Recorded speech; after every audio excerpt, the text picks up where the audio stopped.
See? Now, funny how? I mean, funny like I'm a clown, I amuse you? You're tired. Well, the lunchtime whistle and the morning's finally done. I'm jumping in my car, I'm gonna have a little fun. The Doghouse Network's on my radio dial. Big Dog's taking care of business for a while. If you're listening to another station I don't understand, 'cause nobody does it like Thom Abraham. Give us a call, Steve. He's a northern-bred, southern-fed, slick-talking guy. Listeners in his posse are the junkyard dogs. The SEC from Tennessee to calling them hogs.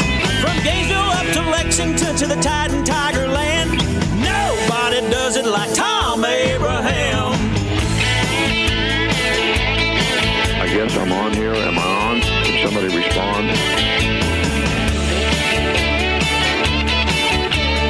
Hey, good afternoon, everyone, and welcome to a Top 10 Tuesday in the Doghouse. I am Thom Abraham, your host for the next 2 hours, and this one brings us back to Baumhauer's, where we are every other Tuesday for lunch, and where you once again have a chance to register to win Bob's tickets to the Tennessee or LSU game. Now, look, I'm fully aware of what took place last Saturday in Tuscaloosa, but until Alabama loses another game, they are still in the mix nationally, you know, and these two games will have major national implications. Now, come on over the next 2 hours, have some lunch here at Baumhauer's, and enter to win these tickets. I've got the pen here. I got to enter to win here. You can enter each and every week when you come by to either my show or when you come by to the drive on every other Thursday when Steve and Wes are here.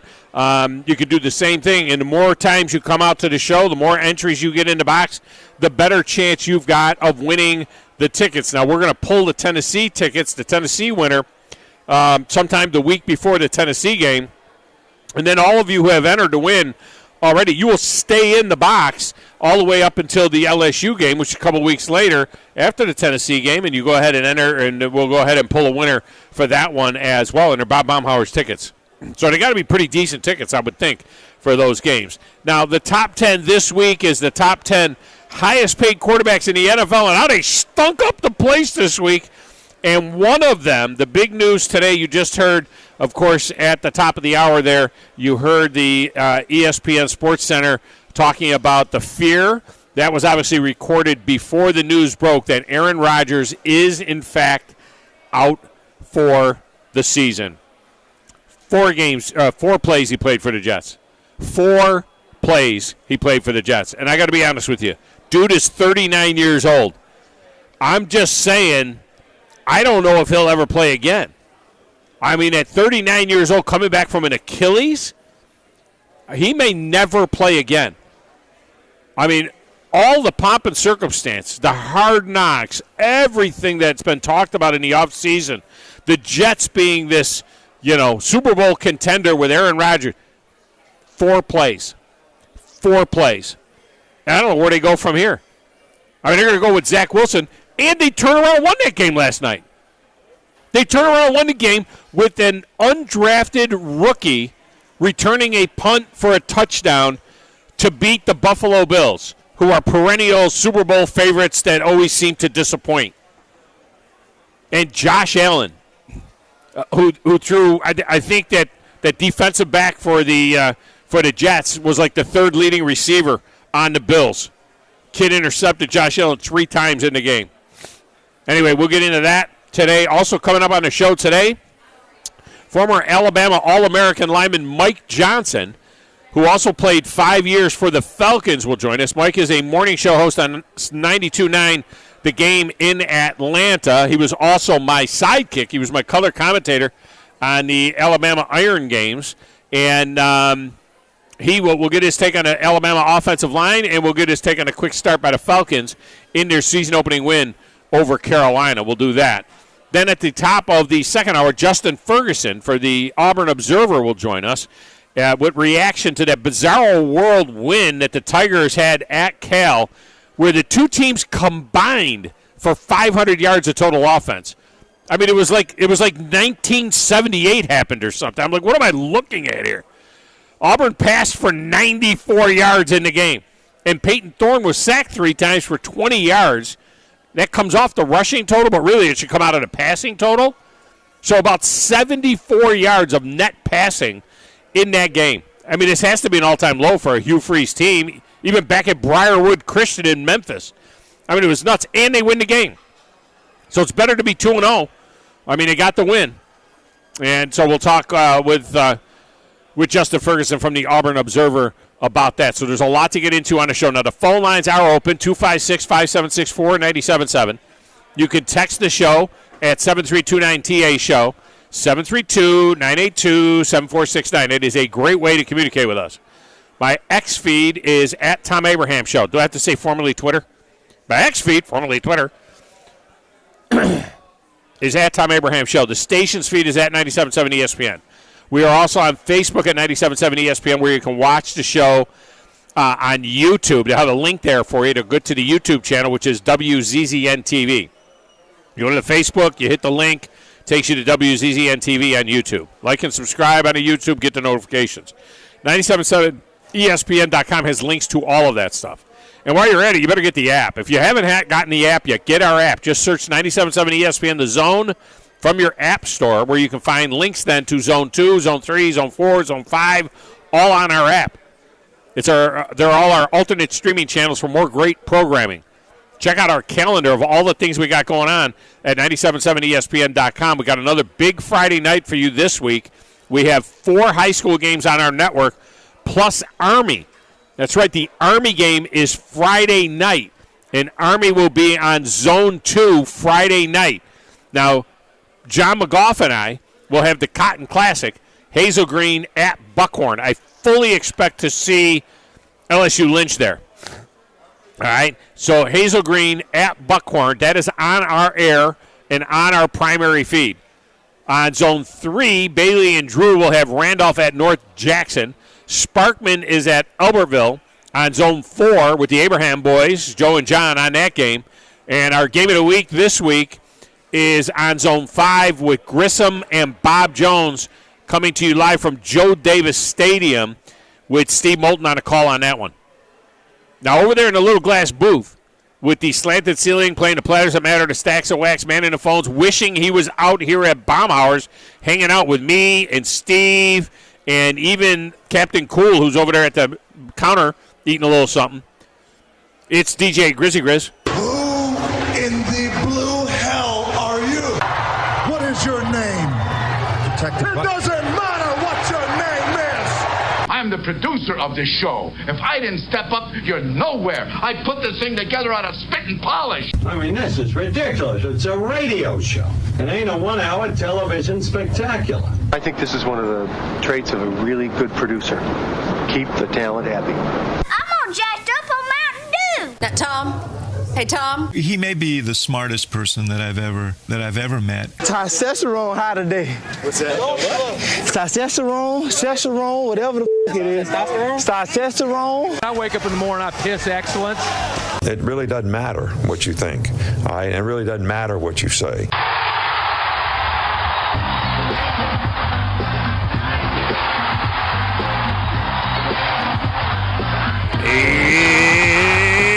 Grizz, I bet you wish that you were out here, because if you were out here, you would be watching yesterday afternoon's baseball game between the Phillies and the Braves, which for some reason is on about 19 TVs here.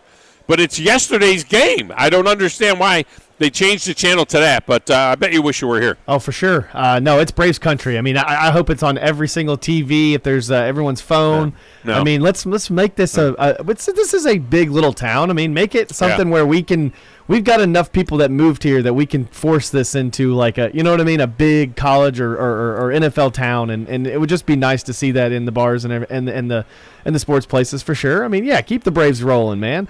Yeah, it was a crazy game. It went into extras. Bryce Harper forced it into extras with a home run. Oh, you're ruining it for me. I was going to watch the game here. I'm sorry. No, it's I'm sorry. Old. But yeah, I don't know why. I'm going to have to ask them and see. Now, there's a Georgia Tech football game on, and we know that was not that happened. Check it. Is it? That's not Georgia Tech. It's the Utah Baylor game. Spoiler alert: Utah pulls that out late. I want to bet on these games. What else do we got on here? We got Pat McAfee. That might be live.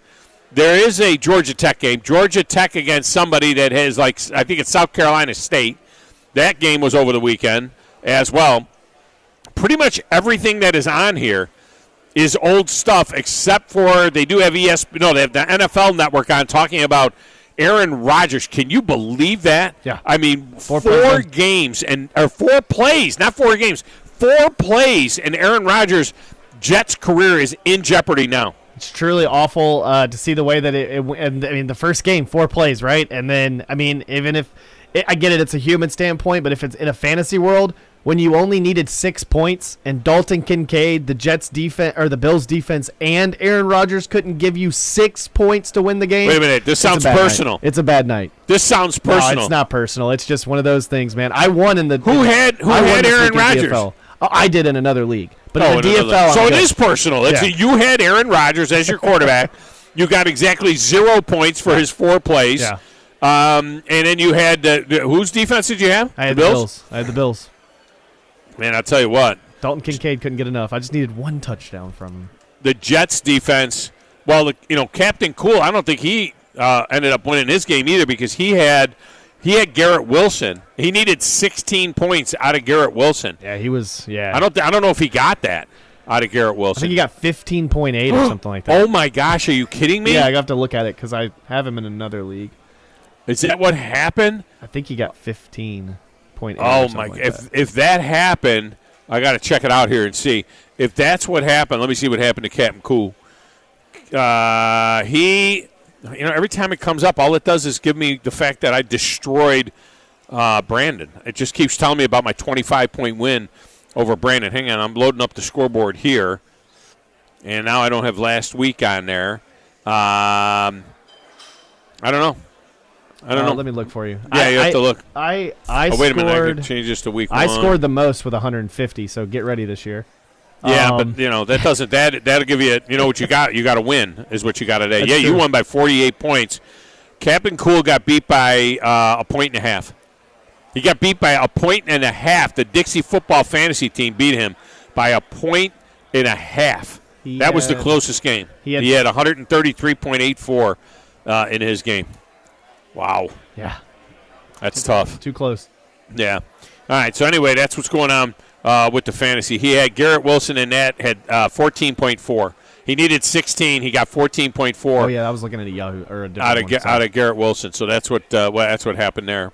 But in any event, our top 10. We got to look at these top 10 highest paid quarterbacks because these quarterbacks, I mean, they just got themselves knocked around. Let's just be totally honest with it. In fact, I'll tell you what, Grizz. Why don't we go ahead and bust that thing open? Give me a little of that Tuesday top 10 Baumhauer style. 10, 9, 8, 7, 6, 5, 4, 3, 2, 1. It's the Tuesday top 10. I know it's a quarterback league, and I get that we're overreacting because it's week 1. But these are your 10 highest paid quarterbacks in the NFL right now and how it went for them. All right, the highest paid quarterback in the NFL, the highest paid player in the NFL is Joe Burrow. He had 82 yards passing against the Cleveland Browns in a humiliating 3-touchdown loss. So there's that. The second highest paid quarterback in the NFL is Justin Herbert. He lost and was unable to come up with a big drive late for them to win that game. That's number 2. Number 3 highest paid quarterback in the NFL is Lamar Jackson. Now, they won against the Houston Texans. I don't think Lamar Jackson had much of a game, though, did he? Did Lamar Jackson have a great game in that game? I honestly have to look, but I mean, when they go down and J.K. Dobbins again, it didn't turn out well last year for him. So, I mean, we'll have to see how it goes down the stretch. I'm trying to look at. I'm looking at him right now. He had 169 yards passing and an interception.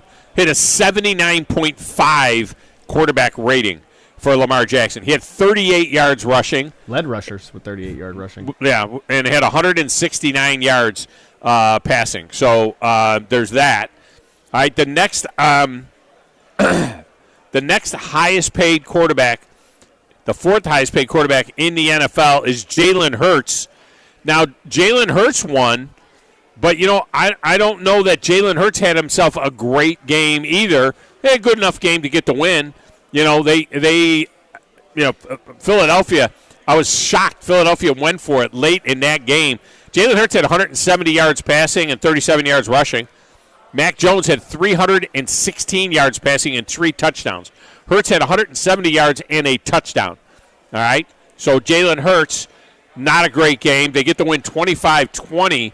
They gave the ball to the Patriots late in that game at midfield. And the Patriots couldn't score. I thought that was a mistake. I understand that all these people are constantly, going for it now on fourth down. There comes a point in time when maybe you don't want to do that. Number 5 highest paid quarterback in the NFL is Aaron Rodgers. His career ended. All right, so maybe his career didn't end. Grizz, are we ever going to see him again on the field? Your opinion? A lot of people thought it would have been like last year. Would have been the last 2 Raw and just go out that way, but. I really don't know. Achilles is too much. I mean, that's bad. That's hard, especially at older age. I mean, he's a quarterback, so he has a good chance if he can come back. I mean, people have come back, Yeah, but still, mobility was always a little bit of his game. We dealt with Mike Soroka the last 2 years and re-aggravating it or hurting himself in the other way. I mean, it's just. And that's a young man. Yeah, so I don't think so. I think somebody's going to sign him in the booth. He'll be in a booth, or he'll go do a retreat somewhere. The 6th highest paid quarterback in the league is Russell Wilson. He came up with 177 yards passing in a loss to Jimmy Garoppolo, who had a better game than he did. I mean, you see what I'm saying here? I mean, we're down to 6 right now. These are all the big money quarterbacks.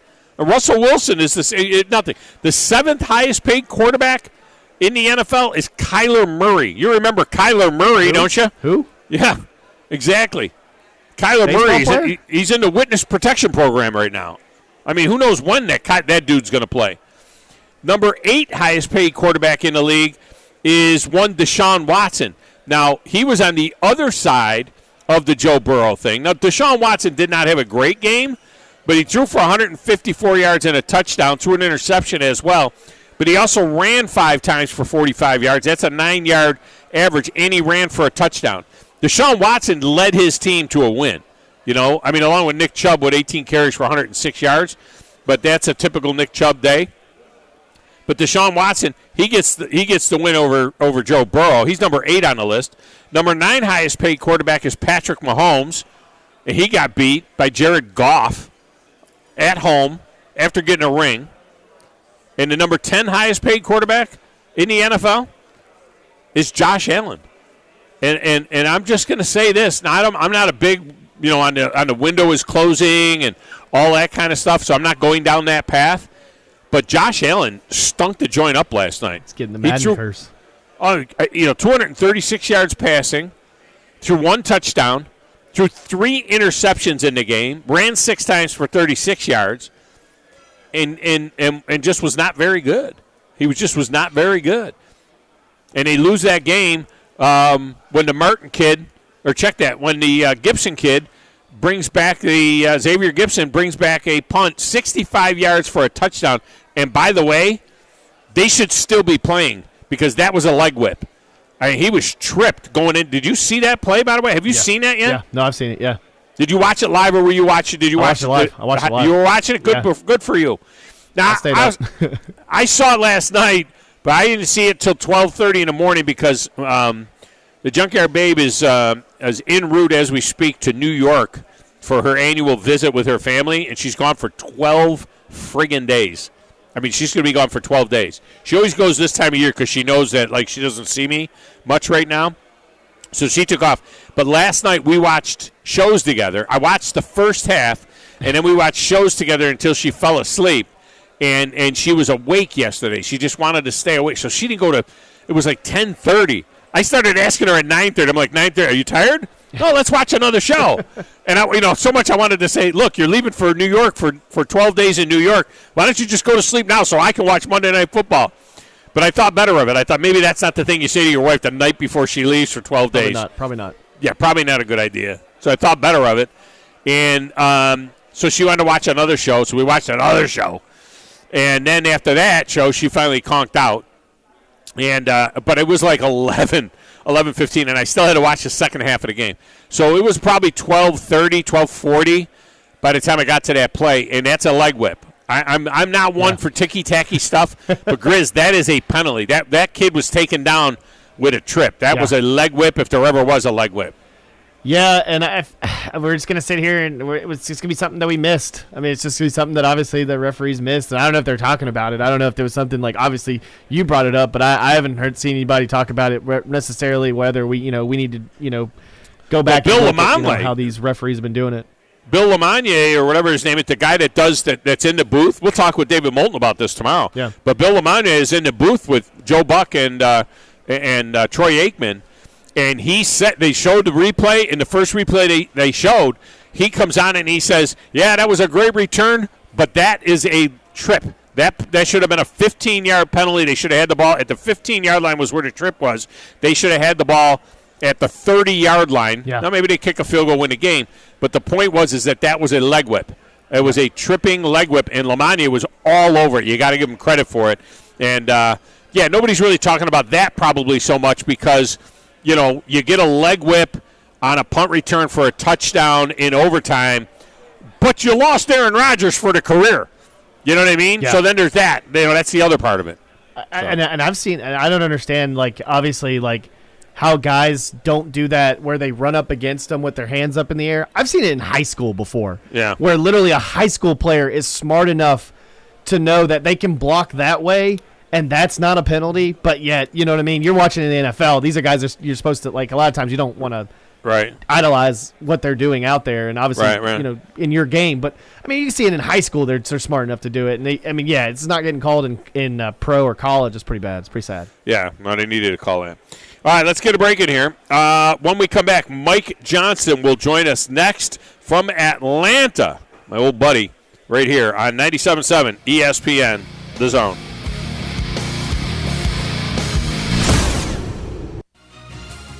You're listening to the Thom Abraham Show on 97.7 ESPN, The Zone.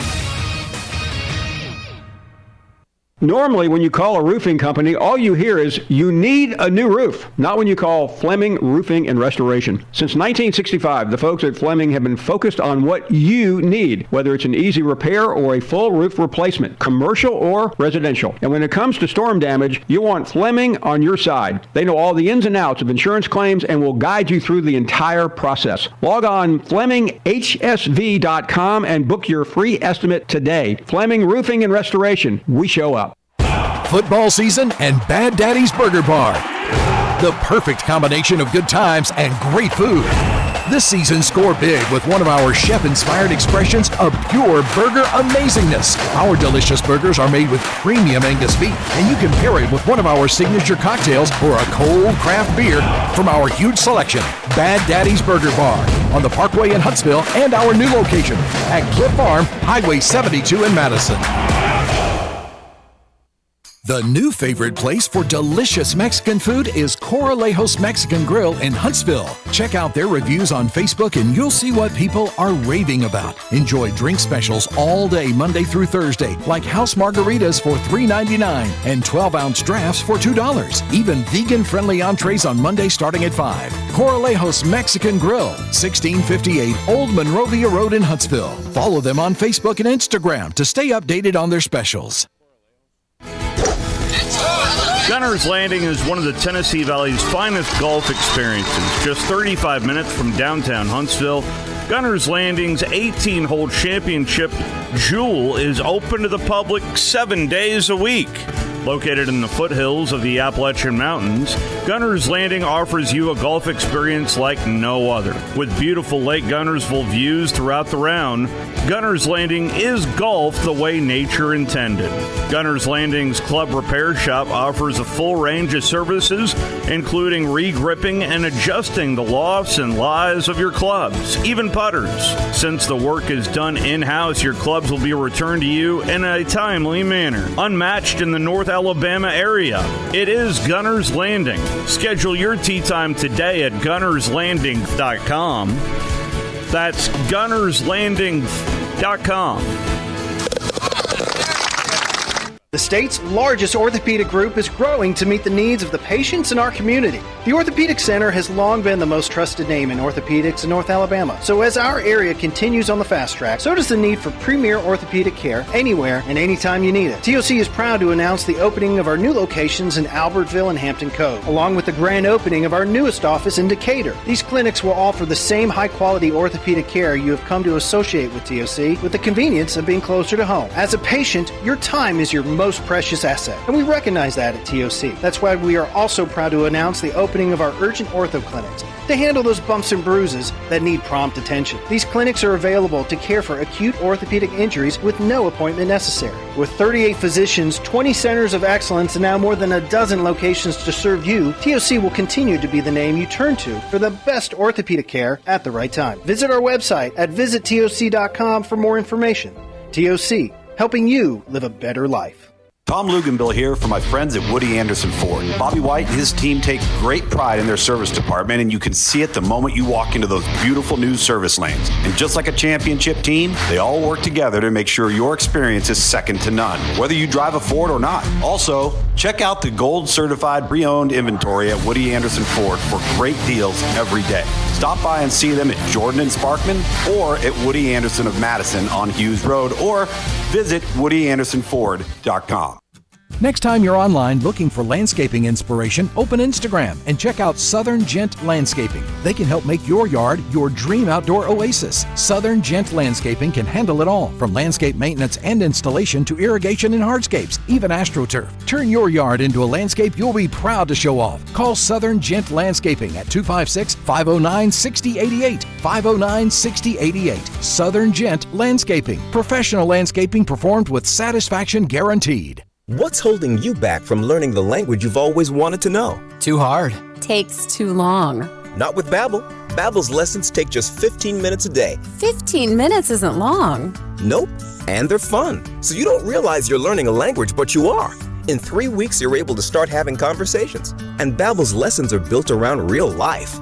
And with Babbel, it isn't hard. It's perfect. Now try Babbel free. Just go to Babbel.com. That's BABBEL.com.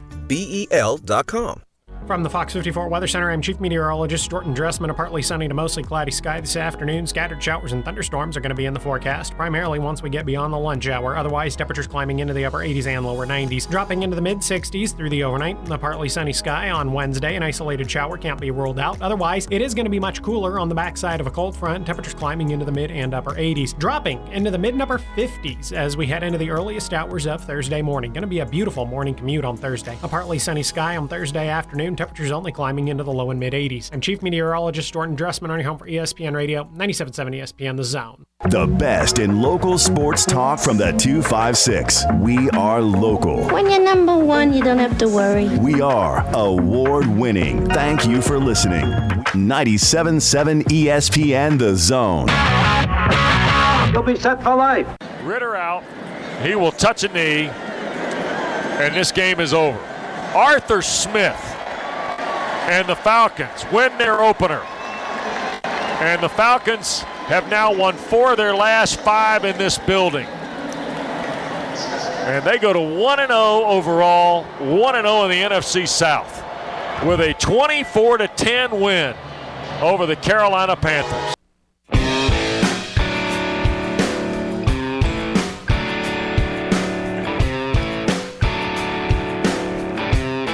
And welcome back to Baumhauer's Victory Grill here on the South Memorial Parkway. Come on down, get a chance to win Bob's tickets to either the Tennessee or LSU game. Just register to win here at the table, and you'll be good to go. This segment of the show is brought to you by Alumni Hall at Bridge Street, where you'll find all your Alabama and Auburn gear is at Alumni Hall. From gifts to tailgating items to coolest clothing, Alumni Hall has it all right next to the Kona Grill or across from Connor Steakhouse. You can look the part by going to Alumni Hall. Mike Johnson was an All-American offensive lineman for the Alabama Crimson Tide. He played 5 years for the Falcons as well. He's a morning man now at 92.9 The Game in Atlanta. Clearly, though, the highlight of his entire career was the 7 games that he did with me of the Birmingham Iron back in the days of the All-American Alliance, and he joins us now on the Neighbors Wealth Management Hotline. Mike, welcome back. Welcome into the show. How are you? I'm doing pretty good, man. Listen, that ended so abruptly. I don't know if you and I ever got a chance to say our goodbyes, but it's good to talk to you again. Yeah, it is good to talk to you again. At least we got paid, right? I mean, that was pretty cool. I mean, we got paid even for the games that we didn't do there right at the end. I have told the story a number of times, though. The biggest takeaway probably from the Alliance, for you anyway, it has to be flying in that yellow 1978, whatever it was, plane to San Diego with ashtrays on the plane and the thing shaking the whole way like you thought maybe you weren't even going to make it there. Thom, we got done with the game in San Diego. I don't even know if you remember this. We got done with the game in San Diego, and we get on the bus to go to the airport, and they say, hey, we're going to stay an extra night. There's something wrong with the plane. And I was like, oh, dear God, I'm about this close to buying my own Delta ticket back to Birmingham. I was terrified when we took off the next day, man. Terrified. The thing looked like it was painted with a brush, like it had brush marks and stuff on the side of the plane. It was awful, man. Awful. See, I thought they put you on a commercial test. Did you guys ended up flying that? See, I stayed a couple of days and flew commercial back because my daughter lived out there and I had my wife with me. Did you guys? So you guys did get on that plane and fly back in that rattle trap? Yes, we got back on that plane after staying an extra night at the hotel, and they were like, "Yeah, it's good to go now." And I was like, "Dude, I'm gonna die." I was texting my fiance at the time. I was like, "Dude, I ain't gonna make it back. We're done with." Wow. All right, since we played that little clip there of the end of the Falcons game, let's start with that. I mean, the Falcons get the 24-10 win over the Carolina Panthers. Bryce Young in the game for the Panthers throws a couple of interceptions, throws for 146 yards. This game, though, it was not like the most aesthetically beautiful game that we have ever seen. Desmond Ridder, 15 of 18, extremely efficient, right? 15 and 18, you take that every day. But only 115 yards, so a lot of dink and dunk. Bijan Robinson, 56-yard rushing, but only 10 carries on a game. Algier had 75 yards rushing. What is your takeaway? Because I picked the Falcons to win this division before the season started, and there's nothing I saw that would indicate that I made a bad pick. Well, look, man, we've been fielding a lot of calls over on our end about Desmond Ridder and what he was or what he wasn't during the game. And anybody who's got hate for Desmond Ridder right now just doesn't want to like Desmond Ridder. I mean, if you want to be upset with anything, you'd be upset with the offensive line, possibly the running game. Chris Lindstrom did not play well in pass protection up front. Desmond Ridder was under heat for a lot of the game, but Tom, look, man, Desmond Ridder has to be Desmond Ridder, not Aaron Rodgers, Tom Brady, Russell Wilson, Ben Roethlisberger. He has to be Desmond Ridder, and that's exactly what you saw. I think when you look at the game plan, you would love Ridder to be that efficient week in and week out. 15 of 18, 3 incompletions, and somewhere between 100 and 200 yards passing. On the flip side, when you do try to do too much and you do force the ball downfield, that's what Bryce Young did. And Jesse Bates comes up with 2 interceptions, the Falcons' new safety. 2 interceptions and another forced fumble out of Jesse Bates, and that was the difference in the game. So anybody that was upset with the play of Desmond Ridder, you should look across to the other sideline and see Bryce Young that did not do a good job of protecting the football. And when you have a 3-0 turnover margin, like the Atlanta Falcons did on Sunday, you're going to win a lot of football games. The number I always had in my head, Marv Levy told us this. This was back when I was coaching, and he said +2. +2 is worth 88%. If you're +2 in a game in the turnover margin, you win 88% of the time. So, yeah, +3. I don't even know what that number is. You win all of them, I think, when you're +3. At least you should. It's 99.9, and Tom, I'll say this much. When I played for Mike Smith, every single week, he started the team meeting by putting up those odds of how how many games you can win with each turnover margin. And when it was 3-0, you were 99.9% likely to win the football game. And so that Mike Smith started with that every week. I've never forgotten it, and it looks like the Falcons, at least for 1 week, took it to heart too. Kyle Pitts, a couple of catches, 44 yards, had that 34-yarder in the game. Is the expectation that, okay, I mean, he came into the league as kind of a freak, a tight end that, a great tight end that could do so much for you. We saw it with Gronk. We see it now with Travis Kelce. And he's supposed to be the next guy. Is this the year that we start to expect to see him, be a game changer? I think so. I mean, I was out there for a couple of weeks during training camp and watched him not only stretch the field vertically. I mean, he runs a 4.40 even at his size, but his ability to make catches in tight windows, right under the uprights in the end zone. Mm-hmm. I think he's going to be great. A lot of people, like I said, asking questions about the passing game and why wasn't Kyle Pitts more involved and Drake London and all these other guys. And the fact of the matter is, Tom, that the game plan changed at halftime. Brian Burns, who you did not know if he was going to play for the Panthers, kind of doing a hold in that's kind of become a popular thing amongst guys that want new contracts. He ends up dressing out. He ends up playing. He was an absolute game wrecker in the first half. And so Arthur Smith got to halftime, said, hey, we can't block these guys up front. Derek Brown was having a lot of success as well. Great front seven from Carolina. And basically they said, hey, let's keep passing to a minimum in the second half. And that's why you didn't see the numbers for Kyle Pitts and Drake London. But I think he's going to be great. And the more removed he gets from the ACL surgery, the better off he's going to be. And I do expect a big year from him. And Bijan Robinson, obviously we saw the way they intend to use him. I mean, 6 times on the checkdowns to him. We're swinging it out to him. Only 27 yards, but he had a touchdown receiving, 10 more carries. You can kind of get a sense for this guy being a Swiss Army knife. I think they're expecting this guy to be their Alvin Kamara, if you will. Oh, there's no doubt about it. And look, here's the thing.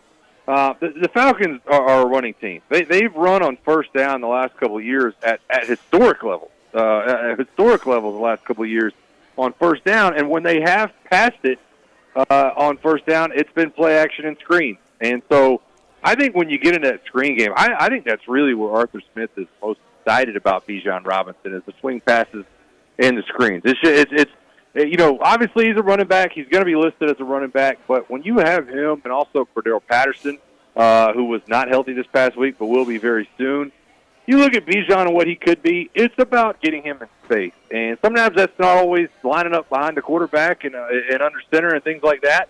Sometimes that's on swing passes and screen passes. And you guys have seen it, man. He's electric when he has the ball in his hand. His acceleration's incredible. My biggest question as far as the running backs goes is how does Cordero Patterson get his carries? I mean, I wanted to see more of Algier, more of Bijan. Yeah. Cordero Patterson wasn't even dressed out. I'm sitting there looking at it going, when he's healthy, where are his carries even to come from? Because both these other guys are so good. He's been around a minute, though. I mean, he's not like the youngest guy out there, Cordell Patterson. So, you got to expect. Is he even returning kicks anymore? I mean, when they dress him out, do they put him back on kickoff? Well, they're supposed to. They did have to pull up Gwathney Igwebuike, who was in a lot of ways the star of the preseason. He was back there returning kicks last week, but they have already sent him back down to practice squad. So, right. I don't know. I don't know what you're going to get out of Cordero Patterson. You're right. He's been around. He's kind of remade his career a couple of times.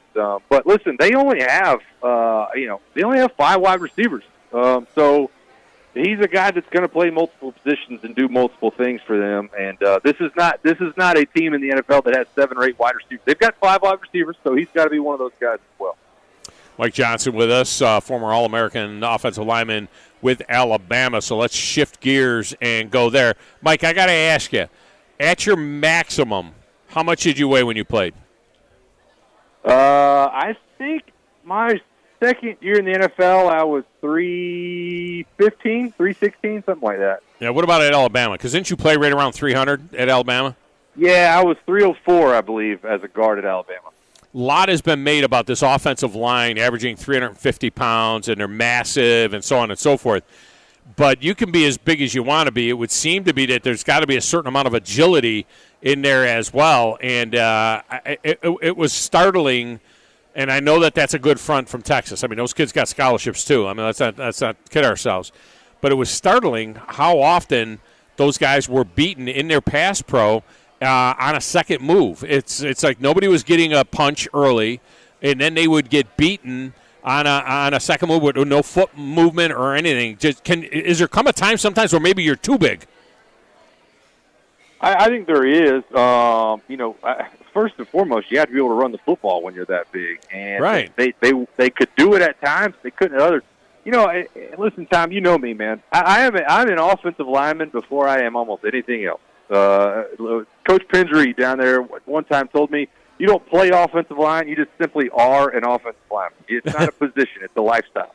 Yeah. And so anytime I watch Alabama's offensive line, I am always very protective, very guarded of the way I look at them. And, you know, hey, this running back didn't pick up this blitz, or, you know, this run was stuffed because it's tight end. But I'll be honest with you, man, I don't think they played very well last week. And I haven't said that many times in the last decade plus in this dynasty of where I personally have looked at O-line and thought, and they didn't play well. I've always come up with excuses and reasons. And there are reasons. Look, I mean, Caden Proctor is a freshman. He's going to get better. But they did not play well. I think what's most striking to me about the run game for them is their double teams are not very good. You would think with 330-pound guards, 350, 60-pound tackles, that you could get your hips together and move somebody off the ball. And too many times they got split on double teams of defensive linemen that just seemed like they wanted it more. And so I have questions moving forward. I'll be honest with you. Second to that, I was not that impressed with Tommy Reese. I was not a Bill O'Brien fan. There was no imagination, in my opinion, to Bill O'Brien's running offense. And I thought I saw more of the same out of Tommy Reese and his offense this past week. So you look at Sarkisian, man, the way he plays are pre-snap. There's bodies flying everywhere. There's motions across the quarterback. There's crackback motions and people going everywhere. And you watch Alabama take the field offensively, and you don't see it. And it's frustrating because those offensive linemen, maybe given the right scheme, might look a lot better, but I wasn't impressed with the offensive line in the run game or the pass game. I wasn't impressed with the running backs and their patience in the running game. And so it was frustrating to watch Saturday night, to say the least. You're preaching to the choir on Tommy Reese, because I just thought, you know, after game one, I figured, well, you're not going to go off of page one, you know, and you don't need to show much stuff. It's Middle Tennessee. You're going to score 55 points. You know, let's see what it looks like against Texas. I was stunned at how pedestrian the play calling was, because not only was it not helping the offensive line, and there was no real deception, and there was no misdirection. There wasn't anything formation wise that could put the defense in a bind. It also feels like they're running an offense that is not fitting the skill set of Jalen Milroe. I mean, this guy is a dynamic runner, needs to be on a perimeter, needs to run some option. We're out of called runs. I mean, it seems like most of them are broken play scrambles when he does run, and it's almost like he's calling Tyler Buckner's offense or Ty Simpson's offense with Jalen Milroe in there. It seems like a disconnect to me, and that concerned me a lot. There was a time during the game I was watching on TV where Milroe's on the phone and he's talking to Tommy Reese up in the booth, and Milroe is talking, and Tommy Reese is kind of showing a split screen, and he's running his fingers through his hair, and he's got the phone, or the headset up to his ear, and he's got the play card in front of him, and it almost looked like he was like, okay, what do I do now? And I completely agree with your assessment, by the way. There's been times this offseason, and I watched Milroe play last year. I mean, the starts he's able to get last year, and I thought, okay, if he can't throw downfield, then we need to just go straight wildcat and run that style of offense with misdirection in the backfield and a downhill running scheme, and to let him be a running back that sometimes throws. I legitimately thought if he's at quarterback, he will be a running back that sometimes throws. Yeah. It's not what we've seen. There seems to be no imagination, and I 100% agree to the fact that there just seems to be a massive disconnect with what he is able to do and what his skill set is and what Tommy Reese wants him to do. It's just so frustrating because I know these are good players, and it just seems like more times than not, they are not being put in positions to where they can succeed at what they do best. Yeah, I mean, that's exactly right. You got to ask them to do what they do best. Mike Johnson with us here talking about Alabama's loss to Texas. And then speaking of offensive linemen, Tyler Booker. I like Tyler Booker. He makes this comment this week about how the group is pissed off after the way they played this past week and they're preparing for USF. And I'm like, what does that even mean? I mean, you're telling me that you weren't upset or whatever. You weren't focused. You weren't 100% going into the Texas game, a team that everybody said last year beat you everywhere except for on the scoreboard. I mean, I felt like it was a revenge game almost for Alabama to kind of redeem themselves from the game in Austin. And then when I hear a player say something like this after the game, it's like, what do you mean? you weren't fired up going into Texas? That stuff drives me nuts. I don't know about how you feel about it. Well, it goes all the way back to the way I felt SEC Media Days and the comments coming out of SEC Media Days. And listen, there was a big topic for us over in Atlanta about being asked the question about the standard in college football and saying that Georgia's standard is good, but it's not our standard. And right. It's so frustrating from afar, just because it's just not the way I feel like Alabama needs to go about its business. There was a point in time where you said, hey, we're going to worry about us, and we're going to do what we need to do, and we're not going to worry about anybody else. We're not going to game plan for anybody else. We're not going to talk about anybody else. And the reactionary, hey, we're pissed off, okay, great. I don't know why it was necessary to have that. It's where you're in week 2. So I'm with you, man. It's frustrating from my standpoint. And I know I've talked to a number of other players that played at Alabama, and you just wonder. You wonder what's going on sometimes, because it doesn't seem like they've got the same edge that and physicality that so many players at Alabama before them have been known for. But look, man, they'll fight, and I know they will. Just hopefully, I'm hoping to catch the coaches get on the same page as them as well, and they all get it pointed in the right direction. Former Alabama offensive lineman, All-American offensive lineman, Mike Johnson with us here. All right, just a thought finally on the SEC in general. I mean, 3-6 in the 9 games against Power 5 teams. We saw Texas A&M get annihilated in their game against Miami in the second half as Miami pulled away from them. We've seen the struggles. Of course, Alabama getting beat by Texas. We saw LSU getting dumped by FSU. The list goes on and on and on. Of course, Florida getting beat by Utah. Auburn gets a win in an ugly game at Cal. But what's your take on the SEC? Is it too early to be saying something is wrong? The SEC isn't as powerful as it was in the past, or is this just a blip on a radar in your mind? Well, I'm going to approach this from 2 angles, so stick with me. The first part of this is I don't think the SEC is as good as they have been. And I think the fact that I don't know if it's transfer portal related, but I think it probably is, to where, listen, I mean, all these teams have dealt with guys leaving the program. And it's not that they haven't replaced them with good players, but sometimes the depth was what separated the SEC from everybody else. Sometimes depth, especially in the front 7, is what has always kind of separated the SEC, and maybe that's being spread out a little more. I'm not ready to put the nail in that coffin, but I think that might have something to do with it. But I'm going to tell you a different thing here, Tom, and I'm curious to get your take on this. Listen, I'm a radio guy too, so I'm going to ask you a question right back. I don't feel the same I used to about SEC pride. Is that wrong with me? Like, I'm watching Texas beat Alabama, and I'm like, man, maybe this looks bad for the SEC, but Texas is coming to the SEC. Like, maybe I don't feel as bad about this. And so I've watched a number of these games, and with conference realignment the way it is, I just don't carry the same amount of pride that I used to, as far as kind of thumping your chest the SEC. It's different, and it's different now. And I think you're kind of holding your breath, waiting for it to change again in the near future, because we know that it will. You don't ever know what it's going to look like year to year, and I had trouble with that this weekend. I'll be honest with you. I agree with you 100%. And I think it is transfer portal related. I think this unrestricted free agency that we're seeing is resulting in 2 things. One, that pride of program, because guys are just 100% out for themselves now. Get me someplace where I can look good enough to get drafted. They don't care about the name on the front now. It's all about the name on the back. And the second part of it, I'll be honest, I'm not seeing a lot of great football. I don't know about you, but all of the games, everywhere I'm watching, it feels like you're noticing that players aren't players that have been in a program for 2 or 3 years, because nobody is in a program for 2 or 3 years. You got one, August camp to get a team ready to play, and you go out there, and then you turn over 20, 30% of your roster the next year, and you're starting all over again. Everybody looks like a first-year team. And I'm going all the way across Georgia, everybody. I'm saying there's so much movement of players and there's still that restriction, that quote-unquote 20-hour-a-week restriction, not the NFL.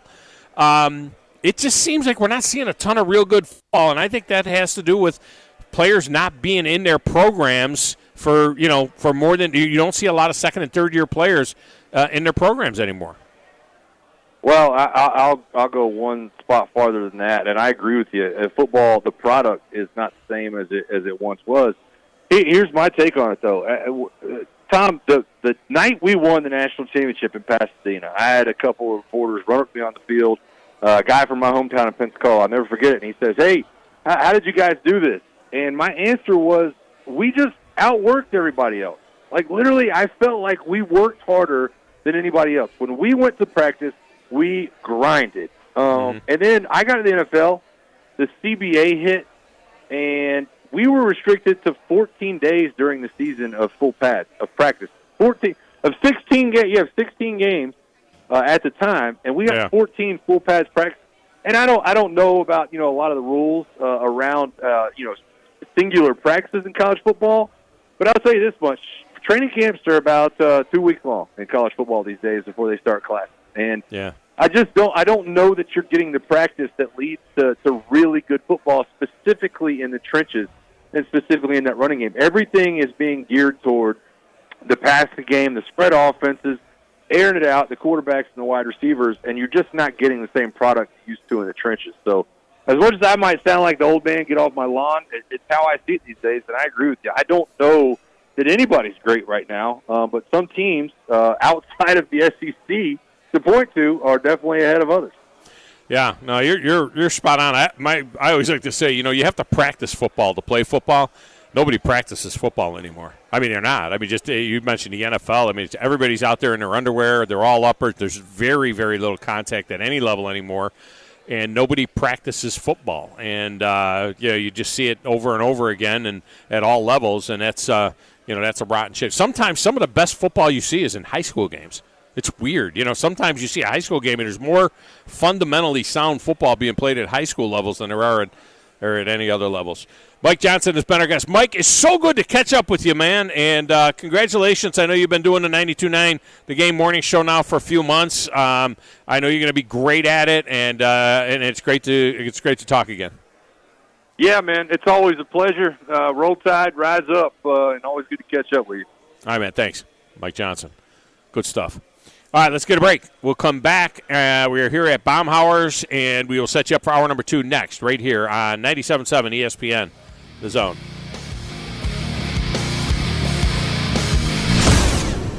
Injuries at work happen all the time in Alabama. So do motor vehicle and slip and fall accidents. If you're hurt at work or injured in an accident, I want you to call my good friends at Pond Lehocky Giordano. That's Pond Lehocky, Alabama's injury law firm. They got your back just like they've got mine. For personalized legal support, reach out to Pond Lehocky at 855-774-3838 or pondlehocky.com. No representation is made that the quality of the legal services to be performed is greater than the quality of legal services performed by other lawyers. Tom Luganbill here for my friends at Woody Anderson Ford. Bobby White and his team take great pride in their service department, and you can see it the moment you walk into those beautiful new service lanes. And just like a championship team, they all work together to make sure your experience is second to none, whether you drive a Ford or not. Also, check out the gold certified pre-owned inventory at Woody Anderson Ford for great deals every day. Stop by and see them at Jordan and Sparkman or at Woody Anderson of Madison on Hughes Road, or visit WoodyAndersonFord.com. Thom Abraham here from my friend Brian Hamaker and his team at North Alabama Mortgage. Look, buying a home is the biggest purchase you will make in your life, and it can be a bit intimidating, so you want people that can help walk you through the mortgage process and get you the best deal possible. That's what North Alabama Mortgage does, and they do it in Alabama, Tennessee, and Florida, from first-time purchases to refis, conventional, VA, FHA, and USDA loans. They have the solution at North Alabama Mortgage. Visit NorthAlabamaMortgage.com to learn more. That's NorthAlabamaMortgage.com. SportsMedicalAdvantage.com. Normally, when you call a roofing company, all you hear is, you need a new roof. Not when you call Fleming Roofing and Restoration. Since 1965, the folks at Fleming have been focused on what you need, whether it's an easy repair or a full roof replacement, commercial or residential. And when it comes to storm damage, you want Fleming on your side. They know all the ins and outs of insurance claims and will guide you through the entire process. Log on FlemingHSV.com and book your free estimate today. Fleming Roofing and Restoration. We show up. With us today, Dr. Tracy Lowry of Best Vein Care of Huntsville. When we evaluate a patient and they indeed have significant venous disease, most third-party payers, private insurance, Medicare, require us to treat every patient conservatively at least 90 days. Conservative treatment includes increasing ambulation, elevation of the legs, and the wearing of compression stockings. It's very common for folks to come see us in March or April wanting to have their veins fixed before they go into swimsuits starting in June. When we see someone in March or April, they're going to require at least 90 days of conservative treatment before we can even go to the insurance carrier to get permission to treat their veins. So if you think you have a venous problem, now is the time to come in and get a free screening so we can determine whether or not you need something evaluated. If you have a vein problem or you think you may have a vein problem, now's the time to contact us at bestveincarehuntsville.com. This is Eli Gold, voice of the Alabama Crimson Tide. Now, more of the Thom Abraham Show on your home for Crimson Tide Sports 97.7 ESPN The Zone. Roll Tide.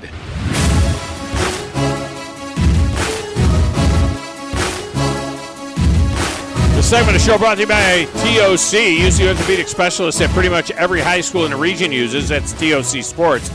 Alabama A&M and Huntsville Havoc rely on TOC as well, but it doesn't have to be a sports injury. Could be a work accident. Maybe you're just breaking down a little bit. TOC has the right specialist for you. 38 physicians over there at TOC. Locations all over the region. North Alabama's largest sports medicine provider is TOC Sports. Stay in a game with TOC Sports. Let's knock a couple of calls off quick. We start with Paulie in the K. Paulie, welcome in. How are you? Pretty good, Tom. What a game.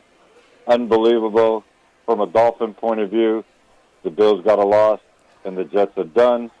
From a fans point of view, it's a shame that Aaron Rodgers pretty much got a career-ending injury. The million-dollar question is, when he goes into the Hall of Fame, does he go as a Jet or a Green Bay Packer? That's a baseball thing. I don't think that happens in football. But they don't wear a hat in football. But yeah, he's a. Because Al Davis, hold on. Al Davis was making sure that his running back was a Raider, not a Kansas City Chief. He fought for that.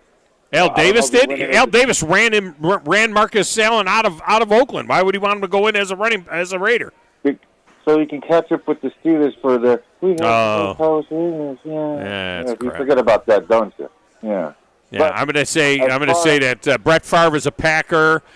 Tom Brady is a Patriot, as you saw him the other day, and they celebrated Tom Brady, and he had his Patriot jersey on, and I'm certain that Aaron Rodgers is a Packer. And if you're, I get you.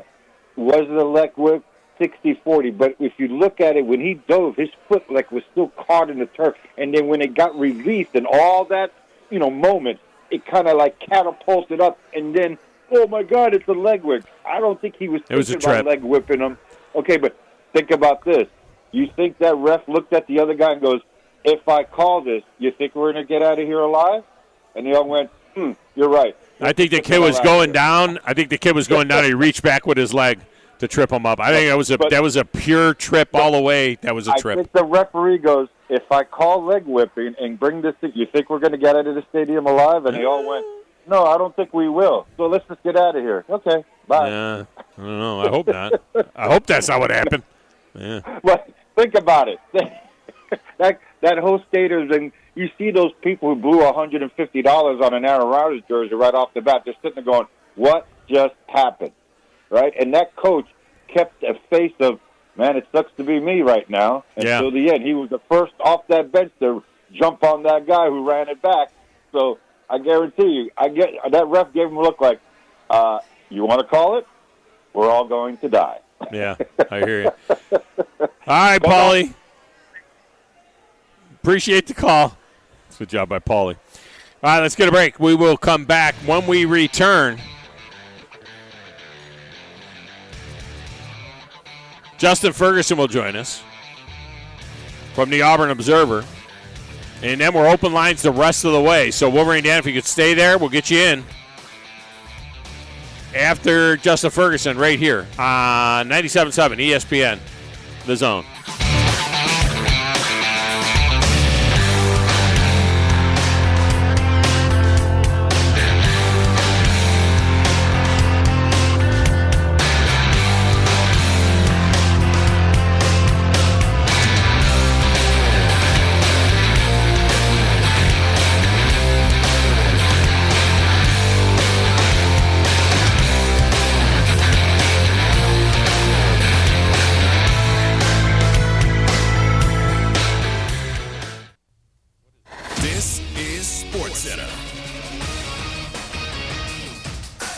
Christine Lisi. Quarterback Aaron Rodgers today will undergo an MRI, and what the Jets fear is a serious Achilles tendon injury. Rodgers injured on his fourth snap in the Jets' overtime win against the Bills on Monday Night Football. A torn Achilles would end Rodgers' season because of his age, 39. A severe injury would also raise questions about his future. The Jets will sign a QB, but do plan to move forward with Zach Wilson as the starter. Significant drop for the Jets' odds to win the Super Bowl following the Rodgers injury. Caesars Sportsbook moving them from 16-1 to 35-1. Some new details on the one-year contract of Chiefs defensive tackle Chris Jones. ESPN's Jeremy Fowler's reporting he didn't get a clause to prevent a franchise tag, so he could be tagged next offseason. Deal includes more than $6 million in incentives, allowing him to make more than the $19.5 million he was scheduled to earn this season.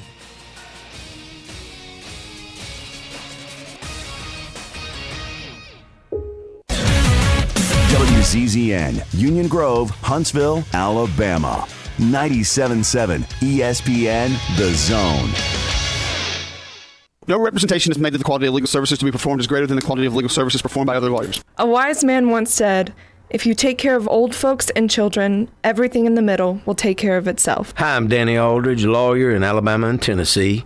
In the next 20 years, the number of those folks over 65 years of age will more than double.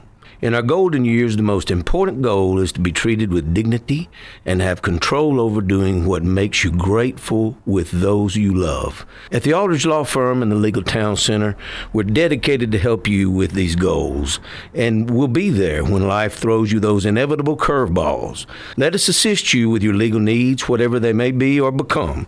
You may reach us by phone at 256-534-3188 or online with Dan at danaldridgelaw.com. Just remember, we're here to help. Whether it's personal injury, wrongful death, fraud and cheat, or estate planning made complete, we're here to help. Did you know that Valley Equipment Rental also specializes in day and weekend rentals to homeowners? The weekend rentals is by far the best deal that they offer. If you pick up after 2 on a Friday or anytime Saturday morning, it's not due in until Monday morning before 8 a.m. for a one-day charge. For a small fee, Valley can even haul anything they carry. Valley has extremely experienced and knowledgeable staff that can help you decide what size machine you need or what type of machine you need to get your job done like a pro. They have all the big items that the contractors need for their jobs, but they also carry the small tools that can help you with your DIY project. More importantly, Valley is locally owned and operated, which means when you have an issue, you can get someone on it right away, right here in the Valley. Heck, ask for Ross Roberts, the owner, if you like. Try calling one of the big box national outlets and ask for the owner. That's if you can even get through the automation. Buy local. Buy Valley Equipment Rental. Valley Equipment Rental has 2 locations, one on the North and South Parkway. Learn more at valleyequipmentrents.com. Football season and Bad Daddy's Burger Bar. The perfect combination of good times and great food. This season, score big with one of our chef-inspired expressions of pure burger amazingness. Our delicious burgers are made with premium Angus beef, and you can pair it with one of our signature cocktails or a cold craft beer from our huge selection. Bad Daddy's Burger Bar on the Parkway in Huntsville and our new location at Cliff Farm, Highway 72 in Madison. You've got to experience Toyotathon at Bill Penny Toyota. They've got the selection with over 700 new Toyotas to choose from. And they've got the extras with Bill Penny perks and a 10-year unlimited warranty. So get on over to Bill Penny Toyota today and experience Toyotathon. Bill Penny Toyota in Huntsville and online at BillPennyToyota.com. Bill Penny's Toyota 10-year unlimited warranty is valid through the 10th year of ownership. Valid on new vehicles only. See dealer for details. I wanna thank you. Thank you for making us your number one choice for sports talk in North Alabama. Thank you. Thanks. Thank you very much. 97.7 ESPN, The Zone. You need to be more like a dog. Like what you guys are doing. You've got your fingertip on the pulse of your listeners. You guys know what they're talking about. Be a dog. God bless the show. You are the Messiah. We need more dogs. This is the best show on radio. The big dog, Thom Abraham, is here with you. Hey, I see you. I see you, dog. So settle in and get your bark on. That's my dog. Now live. Here he is, the big dog. Let's go, baby! Thom Abraham. How you doing? How you doing? How you doing? How you doing? How you doing? How you doing? How you doing? Look, I don't speak Spanish. I don't know how to say this, so I'm going to choose my words very carefully. I think you're a psycho. Do you know who I am? I mean, that guy sounds like El McPherson farting into Miles Davis' trumpet. I guess I'm on here. Am I on? Can somebody respond? Get off my lawn. I have to drag my Yankee ass out of here.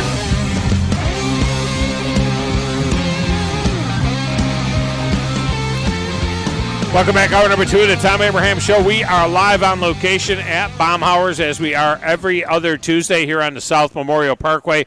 You got a chance to win Bob's tickets to either the Tennessee or LSU game. All you got to do is come on by my broadcast table here, the location. You can't miss us here with all the signage that's up and whatnot. Come on by and register to win, and we will pull the Tennessee ticket winner out of the box. Everybody that's in the box stays in the box, and then a couple of weeks later we'll pull the name for the LSU game as well. So the more times you come to a remote at Baumhauer's, whether it's my show every other Tuesday or whether it's Wes and Steve every other Thursday, you have that many opportunities to win the tickets to those games. This segment of the show is brought to you by Pond Lehocky Giordano. Injuries happen all the time in Alabama, so do motor vehicle and slip and fall accidents. If you're hurt at work or injured in an accident, call my good friends at Pond Lehocky Giordano for personalized and dedicated legal support. Reach out to Pond Lehocky at 855-774-3838. That's 855-774-3838 or pondlehocky.com. All right, let's talk a little bit about Auburn and what we saw out there late night, Saturday night. Justin Ferguson joins us from the Auburn Observer, and he is on the Neighbors Wealth Management hotline. Ferg, welcome back. How are you?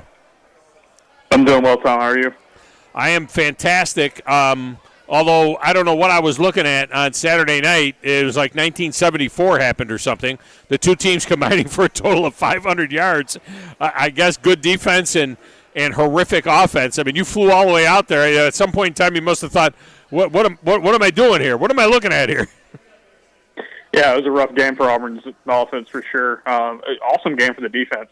I mean, Cal had a snap inside Auburn's 40 on 8 different drives, and they only scored 10 points. Now, missed field goals were a big factor in that game, but, if you're Auburn, you can say, well, we forced them into taking some field goals that they obviously weren't automatic on. So it was a really good game. This is a defense that, had a lot to fix even after that blowout win against UMass. Played exceptionally well. Answered a lot of the doubts that they had coming in this game. On the flip side, offense, nothing really got going. Auburn did score on the 2 drives, the 2 real chances they had, and that's why they won the game. But just out of sync, a lot of fumbles. Peyton Thorne really did not play well until really that go-ahead touchdown drive where he made a few throws to help Auburn win it. Even when Auburn had good things going on the ground, they either had turnovers or penalties that hurt them, and they just never got in a rhythm. But thanks to the defense, some good fortune on special teams, and then finding just enough at the end, they walk out of their winners, and so they get to do a lot of correcting this week against Stanford. In week 3 as a team with a 2-0 record instead of a 1-1 record. I was shocked at how honest, if you will, Hugh Freeze was afterwards about about the play calling, about Philip Montgomery, about him not being involved enough in the meetings, and thinking that maybe he has to be more involved in meetings. It's obviously it's chewing at him a little bit that he's not calling the plays. That was pretty brutally honest yesterday when he made those comments. Yeah, absolutely. That's been Freeze's thing since he's gotten here. It's been kind of refreshing as somebody who covers him to hear a coach really be honest and transparent about what's going on, and I think that's a good thing for the fans too. Look, Auburn's a work in progress. This is not it's a rebuilding year for Auburn. This is a team that's had back-to-back losing seasons. The goal is to make a bowl. The goal is to push forward and get better. But they are well below what you need to be a contender in the SEC right now, and they know that. Freeze came out yesterday and said, "Hey, look, it was bad. It was awful." But he still had faith in Philip Montgomery. He felt like Philip Montgomery's play calling wasn't bad. Didn't have very many bad play calls. It was just things just did not work right, and he felt like Auburn could have done a better job of putting their guys in better positions to make plays. Whether that is helping out Peyton Thorne more in the passing game, getting the ball to their playmakers more regularly. But pretty much everybody who had anything involved with the offense on Saturday, coaches to the players, have a lot to work on. And, I think when you play a game that poorly on offense, you've got a lot that you can work on for sure. And Freeze, one of the big things for Freeze, he said was, when you win a game like this, you can be really brutally honest afterwards and just really call out kind of what the problems are without worrying about that you're going to be beating down a team that just got its heart ripped out on the road. Mm-hmm. They got to win. It's great. They got a lot to work on, and it's a lot easier to do that after a win than a loss.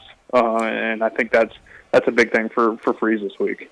And that did feel like a game where in the last couple of years that's a game Auburn loses, right?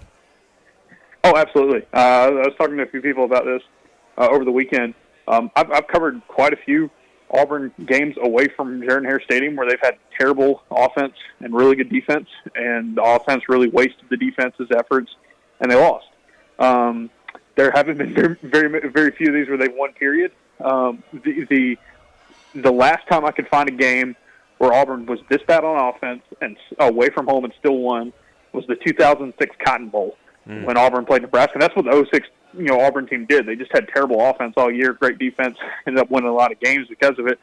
You think about how much football and Auburn has changed in the last 17 years to be like that. That's the last time it's looked this bad with Auburn coming out with a win. I think that says a lot. I think, a lot of those games over the years where you kind of look and see like Auburn just couldn't do enough. They had chance after chance, and they couldn't take advantage. They could never find that one drive or string those few plays together to take advantage. On Saturday night, they did. Now it's Cal, and Cal's not going to be a world beater this year by any means. SEC is a whole lot better than what you're going to face at Cal, but credit goes to Peyton Thorne for making some of those throws. Some of the plays Auburn made on offense on that go-ahead touchdown drive were really big. And for whatever reason, they finally found a way to kind of put it all together, and that's a really good sign. And I think it speaks a lot to not only this team, but this coaching staff for keeping those guys locked in and motivated enough to do something that they haven't really been able to do before in years past. Justin Ferguson with us here from the Auburn Observer. Everything you want to know about Auburn is at the Auburn Observer. They got some great coverage here from this game. Justin was out there in California to take it all in, so he had firsthand account of what we're talking about here. You mentioned the defense. We said going into the game that Cal, they had run for 300 yards and passed for 300 yards in their opening game, against the North Texas team that, is a group of five team, but has always been a pretty salty group of five team. Auburn holds them to 113 yards rushing, 2.8 yards per carry, and only 160 yards passing. And this was a run defense that got kind of shredded a little bit by UMass. They got to be positive about that. I mean, that is that's a big move in the right direction, I would think. Huge game for them. I thought the defensive line made some plays that they weren't making a week earlier. Eugene Asante was the best player on the field. Talk about a guy who was out of Auburn's plans last season after he transferred, asked the previous coaching staff last season after a few games, hey, put me on scout team if I'm not going to play this year. I need to get reps. I want to play. I want to help.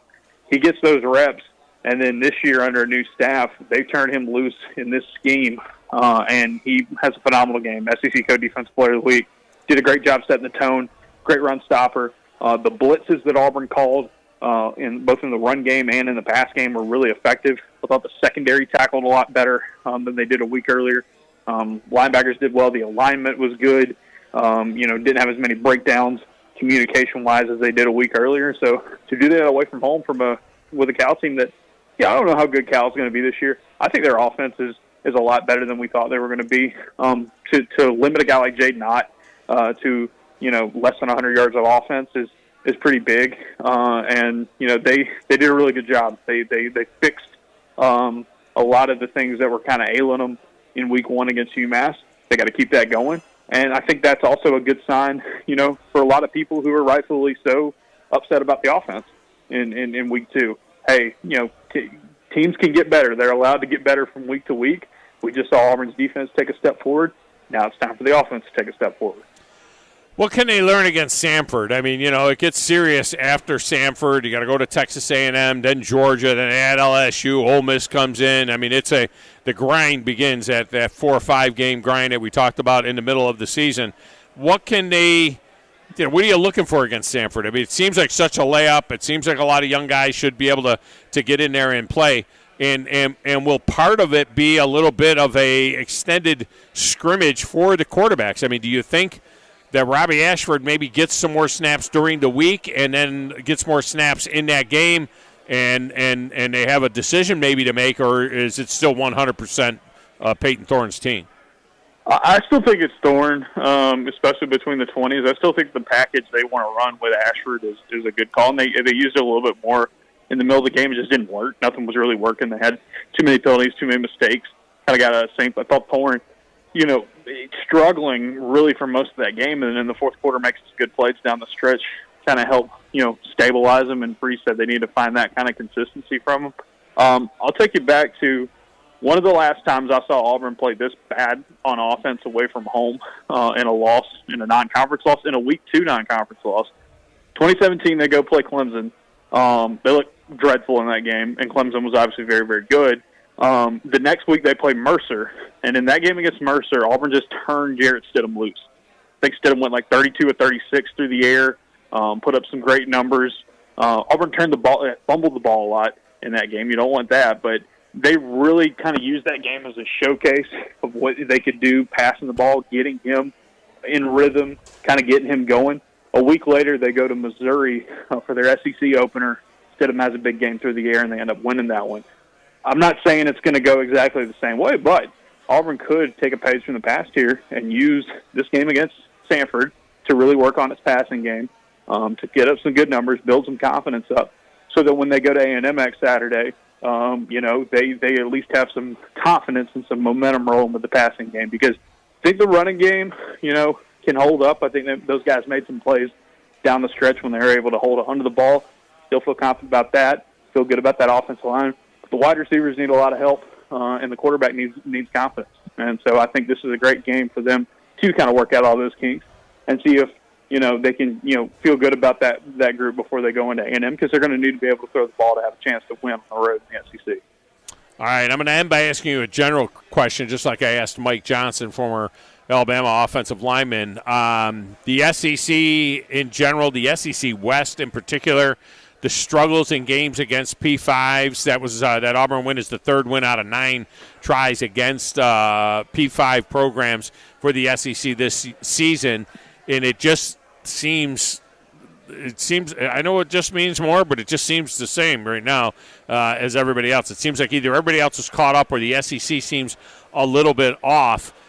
What is your thoughts, just observing it through 2 weeks, and I know it's just 2 weeks, but what is your thoughts as to what might be going on here in what now suddenly looks like a wide-open SEC West? I think it's quarterback play. I think the SEC just doesn't have the quarterback play that probably has had the last few years. I think some of the returning guys that we see in the league this year, haven't taken big steps forward. You look like Jaden Daniels or the Ole Miss guys, Mississippi State. They're just not, it's not a superstar size. You haven't seen somebody kind of emerge like that we've seen. Obviously, Tennessee's reloading, Florida's reloading, Georgia's reloading. Alabama. I mean, I'm not going to throw the towel in on Jalen Milroe by any means, but he didn't have the best of games against Texas. Peyton Thorne is coming off a rough game against Cal. I look across the league and I just see, the most important position on the field. The SEC just doesn't have quite the same established star power as it's had recently, and I think we're starting to see that some on the field, and I think that's kind of given its kind of wide open feel. Whoever can come out and have a quarterback start to really emerge and separate themselves as a game changing piece, I think they'll have a good chance to improve their stock in the SEC, whether that's win a championship or be better than expected this year. But I look around and I don't really see the quarterback play that the SEC has been used to having the last few years, and I think that's a big reason why the conference is kind of off to a slow start right now. I wonder about continuity, not even just in the SEC, but across college football with this massive amount of movement in the transfer portal. It doesn't seem like. I mean, guys barely know each other. They wear name tags. They should still put their names on the front of their helmets so they can recognize each other out there. It just seems to be with all this runaway free agency that it's, that maybe their continuity is an issue all across college football.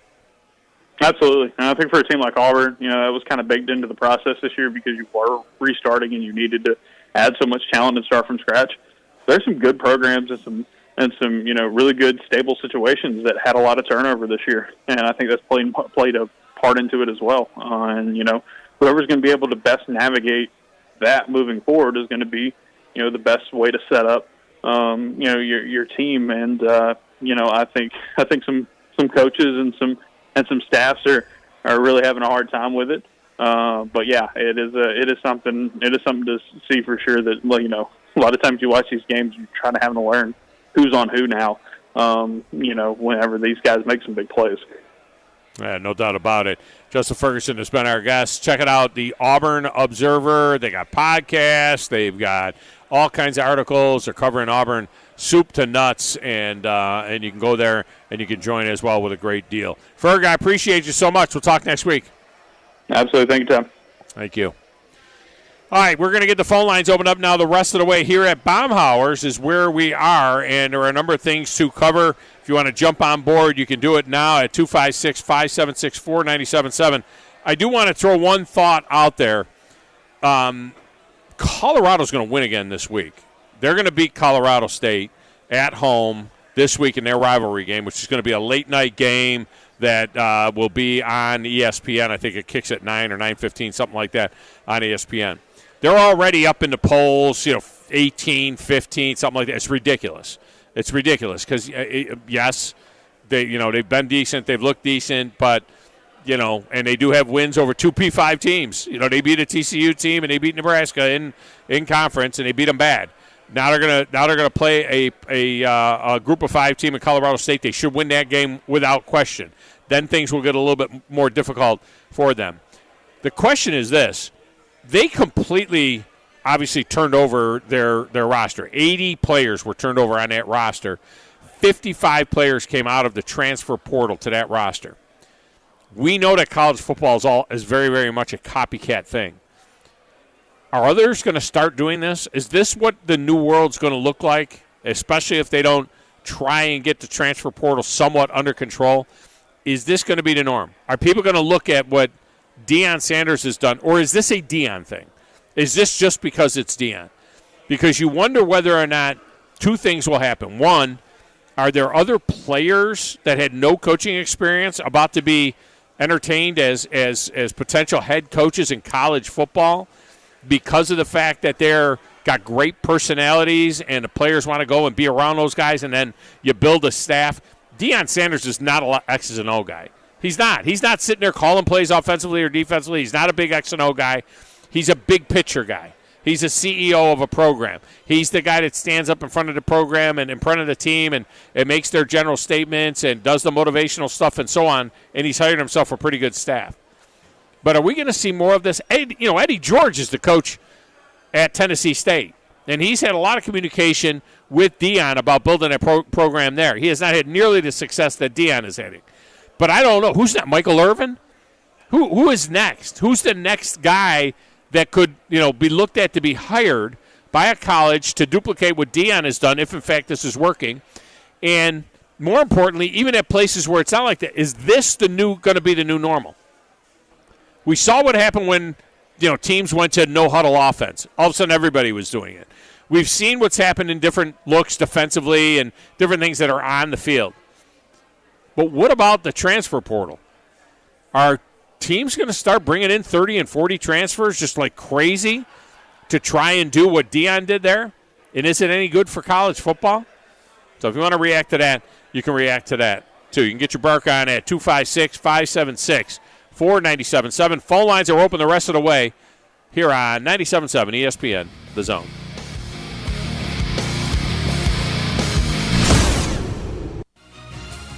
You're listening to the Thom Abraham Show on 97.7 ESPN The Zone. This is Wes Neighbors sitting here with Philip Love of not only Eagle Insulation, now he represents Eagle Companies. Eagle through the years have added several companies to help individuals or builders through their construction renovation process. Eagle is known to represent quality, efficiency, and professionalism. Philip, I know you do insulation, but do you do masonry? We do. Do you do grading, erosion control, and dirt hauled off? We do. Do you do after paint, which includes shower doors, mirrors, shelving blinds, and bath hardware? Yes, we do, Wes. Do you do landscaping and irrigation? Yes, we do. So basically, Eagle can help you all along your process of building your house or doing renovations. So do you do plumbing? We do not, Wes, but we can find somebody to do it. Just give them time. They'll be there. Anyway, call Eagle Insulation at 256-755-1556. Eagle saves you time. Eagle saves you money. Call Eagle today. Thanks, Wes. Ann Adams with Berkshire Hathaway Rise Real Estate is the one name to know if you're buying or selling real estate. With years of local experience, Ann Adams offers buyers in-depth knowledge of the local housing market and will narrow available properties down to those you'll be interested in so you can save time when shopping for your new home. If you're ready to sell, Ann offers a seamless process using accurate pricing and expert negotiation skills to make sure you get a fair price for your home. Call Ann Adams today at 256-337-2625 or log on bhhsriserealestate.com. At Bryant Bank, we recognize your time is valuable, and easy, secure access to your finances is essential. That's why we provide the financial tools you need to manage your money on the go and make life a bit easier. At Bryant Bank, we're here to help with instant debit cards, Apple Pay, person-to-person payments, and more. Bryant bankers want to show you how beneficial our digital banking services can be. Learn more at bryantbank.com. Bryant Bank. Live legendary. Member FDIC. What's holding you back from learning the language you've always wanted to know? Too hard. Takes too long. Not with Babbel. Babbel's lessons take just 15 minutes a day. 15 minutes isn't long. Nope. And they're fun. So you don't realize you're learning a language, but you are. In 3 weeks, you're able to start having conversations. And Babbel's lessons are built around real life. And with Babbel, it isn't hard. It's perfect. Now try Babbel free. Just go to Babbel.com. That's BABBEL.com. Work injuries happen in Alabama all the time, whether it's an accident at work, getting injured, lifting heavy objects, hurting your hands on a machine, or just performing the same movement over and over until your body breaks down. But when it happens, there's only one law firm to call in Alabama. That's Pond, Lehocky, Giordano. For personalized legal support, reach out to Pond Lehocky at 855-774-3838 or pondlehocky.com. The representation is made that the quality of the legal services to be performed is greater than the quality of legal services performed by other lawyers. Are you in the market for a recreational vehicle? Do you want to get out and see more of this beautiful country? Well, imagine hearing the laughter of your little ones enjoying gooey s'mores by a cozy campfire and making lasting memories with your friends and family from the comfort of a new camper. We can make your dreams come true at Hall's RV. With over 15 years in the camping business, we know how to get our customers into the perfect camper. We have several models and floor plans here for you to choose from, both new and used. We're family owned and operated with fantastic deals and great service. Everyone wants to work with people they can trust, so come on down to Hall's RV and get the deal of a lifetime. We'll treat you right and get you on the road in the camper of your dreams. Visit us on Highway 431 in Albertville. Hall's RVs, where we sell fun. or see us on the web at www.hallsrvsales.com. Tired of the same old menu options everywhere you go? Then you need to try Metro Diner in Huntsville and Madison. The award-winning Metro Diner serves up signature dishes like their Charleston shrimp and grits, famous fried chicken and waffles with strawberry butter, and lots more. Their entire menu is available anytime, breakfast, lunch, or dinner. And stop by for brunch on Saturday or Sunday and enjoy the lowest price mimosas in town. Airport Road, Huntsville, and Highway 72 in Madison. In diner or at home, make it Metro Diner. Thom Abraham here for my friends at Alumni Hall. Alumni Hall is the ultimate shopping experience for Alabama and Auburn fans. Located right here in Huntsville, come shop the best selection of officially licensed apparel, hats, Yeti, accessories, and gifts. Whether you're heading to the spring game or shopping graduation gifts or just love to show your school pride daily, come see us at Alumni Hall. University students, faculty, and military receive 10% off in store, and you can earn cash back with our Hall Pass rewards. Alumni Hall, located in Bridge Street Shopping Center, or shop anytime at alumnihall.com.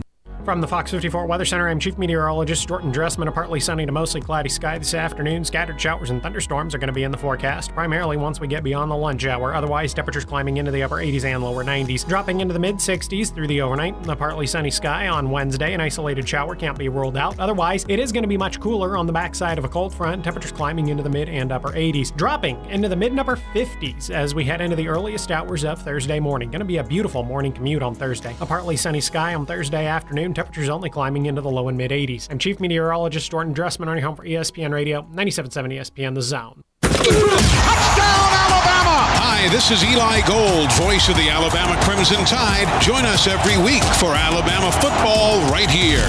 Listen to Alabama football all season long on 97.7 ESPN The Zone.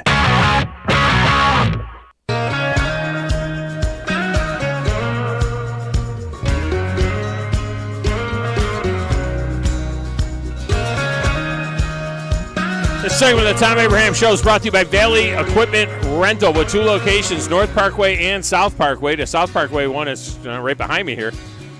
Not too far as we broadcast from Baumhauer's. North Parkway location as well out there just north of Winchester Road in that area, and it is absolutely fantastic. I've been in both locations. The one out on the North Parkway, they've got so much room out there. That's where they put the dozers and the bigger excavators and so on. But both locations, mini X's and skid steers, everything you need to get the job done like a pro. And if you are a pro, I don't know what you're doing if you're not using Valley Equipment Rental. They're locally owned, and they've got great plans for you on rent-to-own type scenarios or long-term rental type scenarios. Long-term rental is a great way to go with business. My family has been in the construction business for years and years. I was in the construction business for the first 13 years of my career. And long-term rentals, I mean, you get a problem with a piece of equipment, they just send somebody out. And if they got to replace the piece, they replace the piece, and you just keep on going. So Valley Equipment Rental, Ross Roberts, his team, they're outstanding. They're local. They're great guys, and they can take care of you for all your equipment needs, whether it's residential or whether you are commercial. All right, phone lines are open if you want to get in.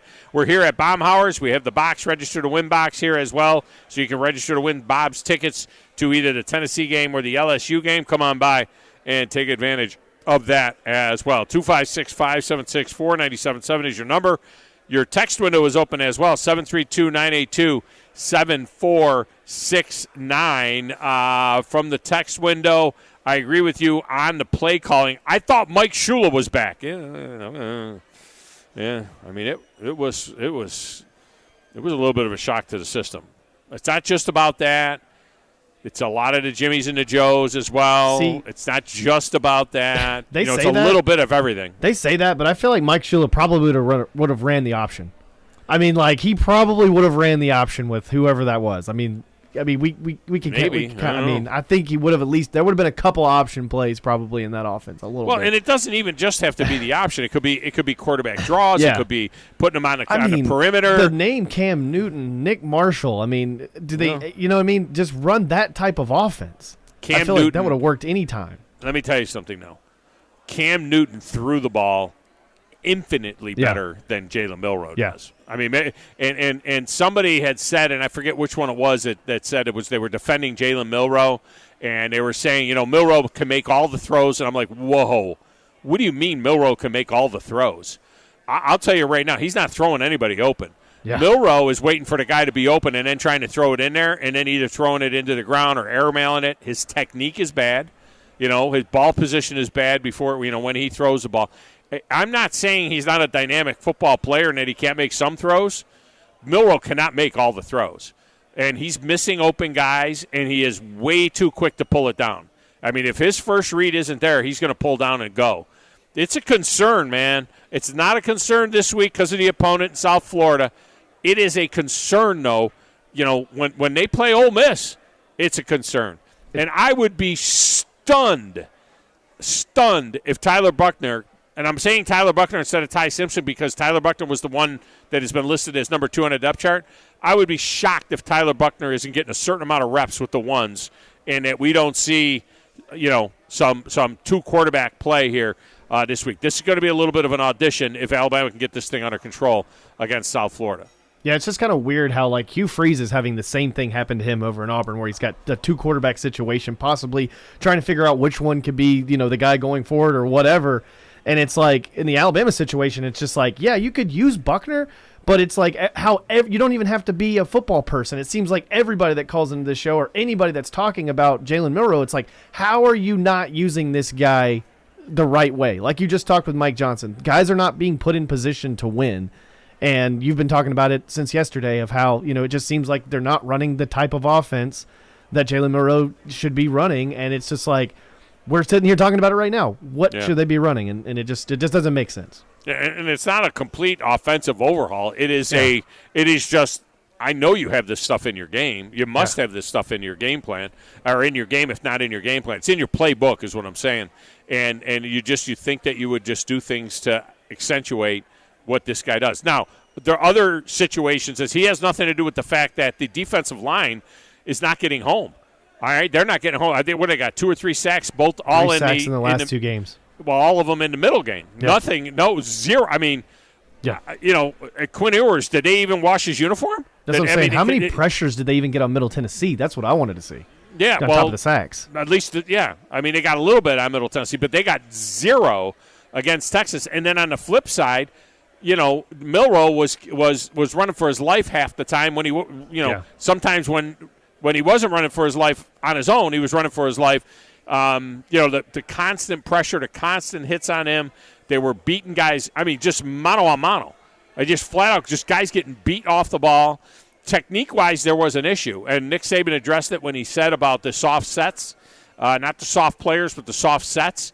That is a technique issue. They are not sticking anybody at the line of scrimmage and then getting into their pass set. That step forward, punch, kick slide. They're not doing that. They're just immediately in full-blown retreat. Yeah. And you give me a defensive lineman that's got 3 steps before he has to touch you, he's going to beat you. Defensive linemen are way more athletic than offensive linemen. And look, I didn't totally agree with the way that Deion Sanders came out and said we all when we fight and everything like that. But like I said, someone had to take some kind of pride when Deontay Lawson got shoved to the ground, and it's just literally nobody's doing anything. Nobody's trying to run at the defense of another player. I would love to have someone run at the defense of another player at any time that you see a guy getting mashed like that. Clearly after the play and clearly after everything that's going on. I mean, it's just whether you get into a scrum or not. I need to see a little blood in the mouth. I need to see a little bit of somebody getting in there and getting in the way and helping out a guy. All right, let me go to the lines. Shane is in Decatur. Shane, welcome to the show. How are you? I'm doing well, big dog. How are you this afternoon? I am fantastic. So, a couple of things.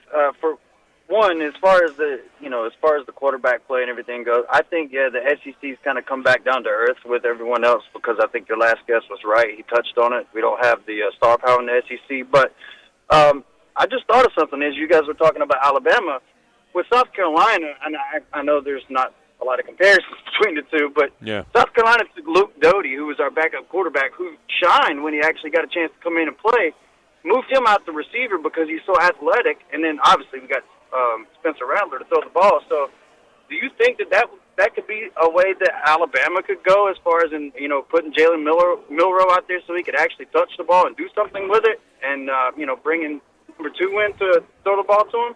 Yeah, well, first of all, whenever these kind of thoughts come up. We don't know if the kid can catch the ball. I mean, you know what I mean? We don't just automatically assume you would think he can, you think he's athletic and so on. It doesn't necessarily mean that he could catch the ball. He certainly could do some things, though, in jet sweep type. He's one of the fastest, if not the fastest kids on the team. And their running backs are not exactly. Is anybody all excited about Jason McClellan and what we're seeing out of Rodell Williams? Are any of the running backs? We're not seeing that right now. Jam Miller is one that you think could take it to the house. That he's got that explosiveness, but he's only got he got like 3 touches in that game, and they're not using Justice Haynes at all. So we're not seeing that. The most dynamic runner they have right now feels like it's Jalen Milroe. But he could do that from the quarterback position. You don't need to move him to the slot or throw him the ball or, hand him the ball or anything like that. He could be extremely dangerous from the quarterback position if they just decided to use him that way and use him on some option, that type of stuff. Very true, very true. Because you think about, his name just escaped me, Gators quarterback, Tim Tebow. He wasn't a great passer.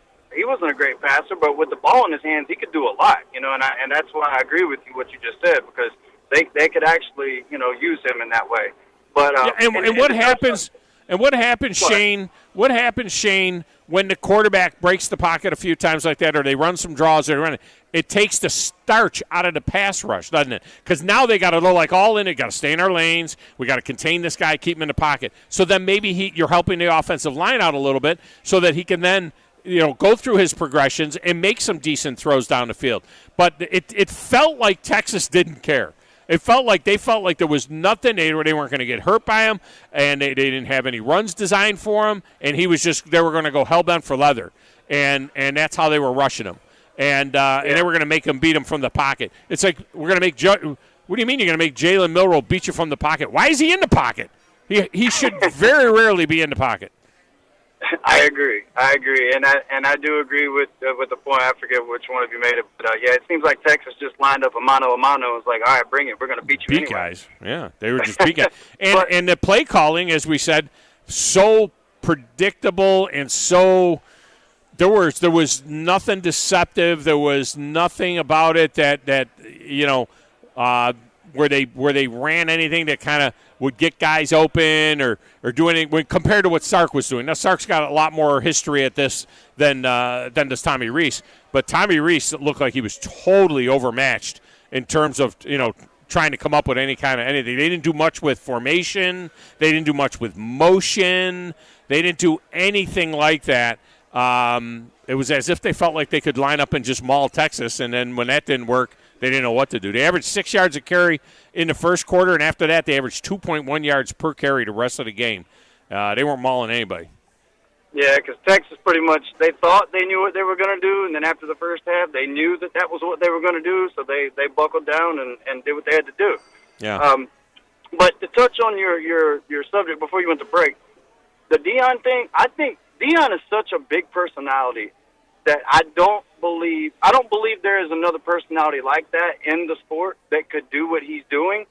I do think that some schools will try that, the complete breakdown, bring in a bunch of transfers, but without that magnetic personality like Deion has, I don't think it will work. And like I said, I don't think there's another personality in the sport, in the world, that can do what he's doing because he is so magnetic.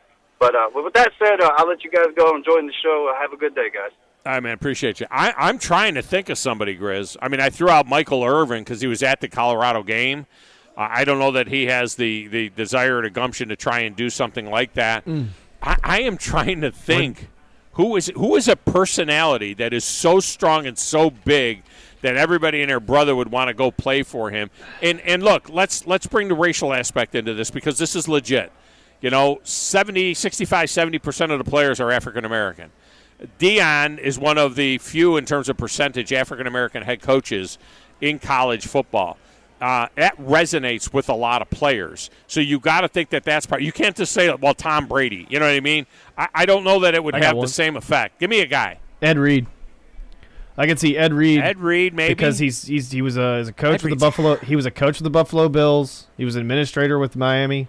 He's hard though, So- Ed Reed. You know what I mean? I don't know that he is Deion's. dynamic. Deion's a hard guy to deal with too. I feel like, even though I feel like people love him a little bit more than they would Ed Reed. Dynamic. Yeah, he's dynamic. Deion is very much the whole Coach Prime thing. Yeah. He's very. Remember, when he played baseball, he always told me, "Don't call me primetime." They would call him primetime, and he's playing baseball. No, I'm not primetime. I'm primetime on the football field, but I'm not primetime.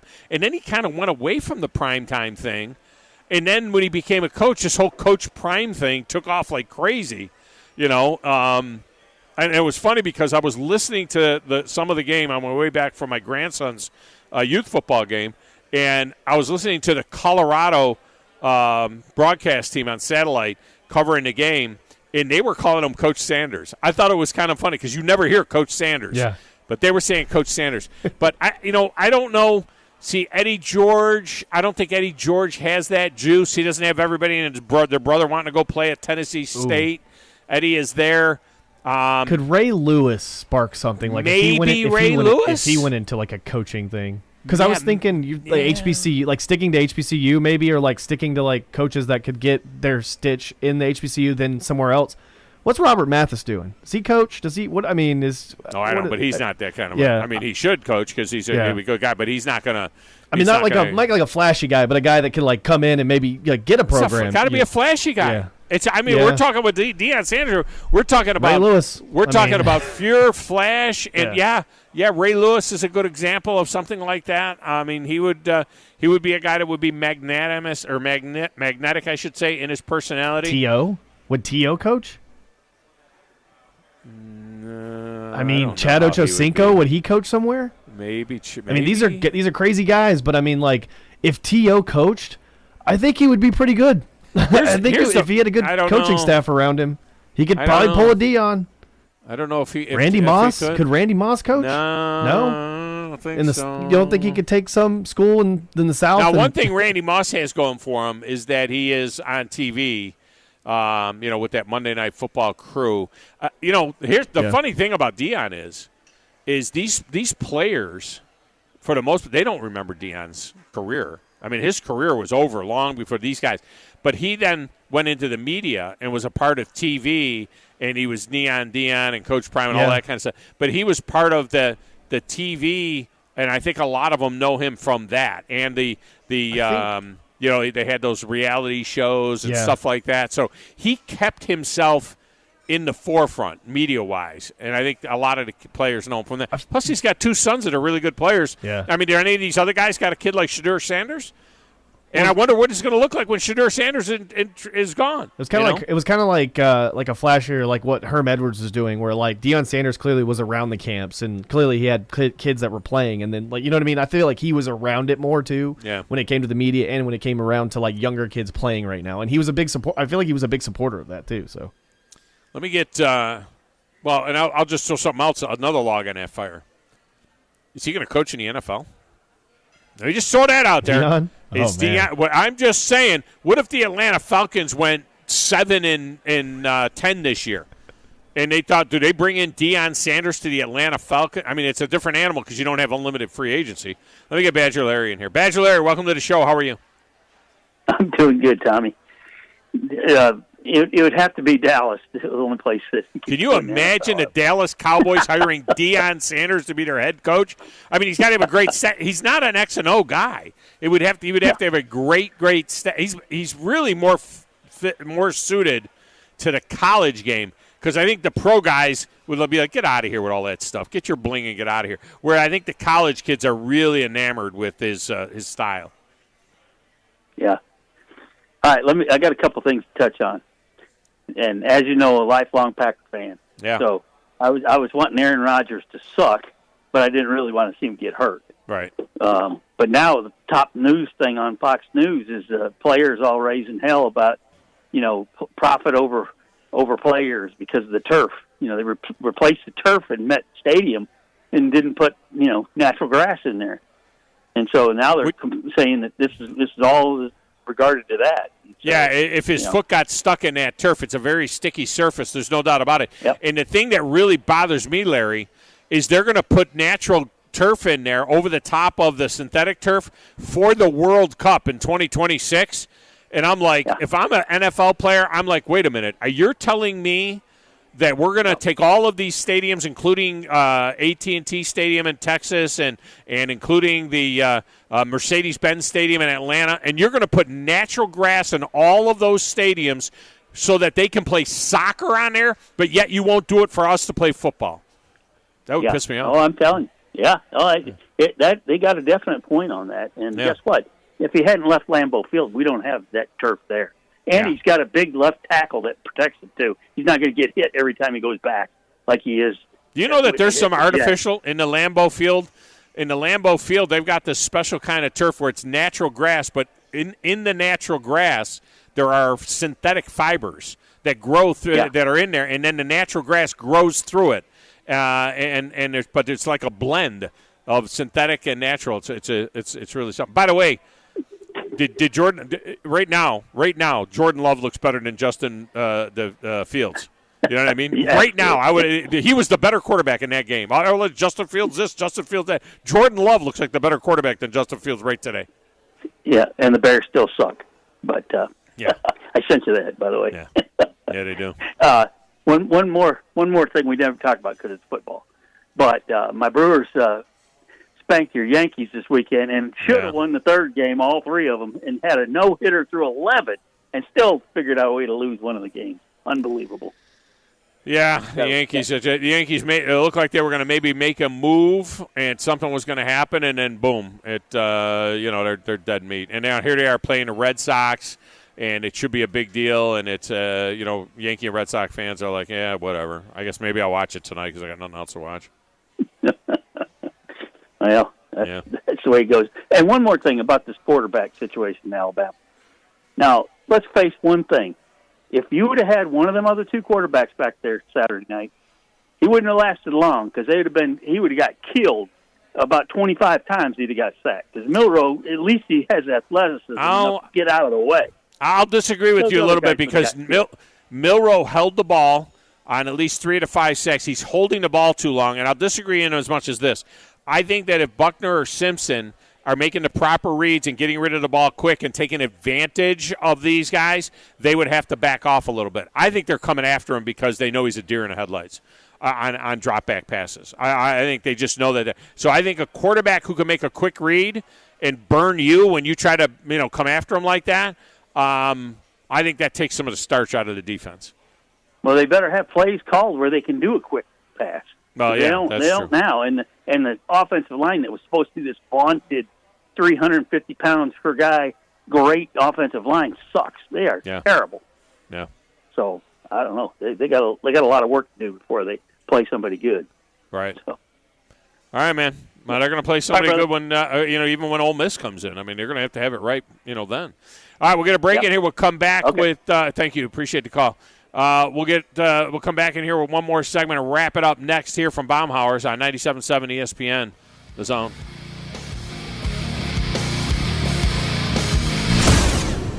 Tom Luganbill here for my friends at Woody Anderson Ford. Bobby White and his team take great pride in their service department, and you can see it the moment you walk into those beautiful new service lanes. And just like a championship team, they all work together to make sure your experience is second to none, whether you drive a Ford or not. Also, check out the gold certified pre-owned inventory at Woody Anderson Ford for great deals every day.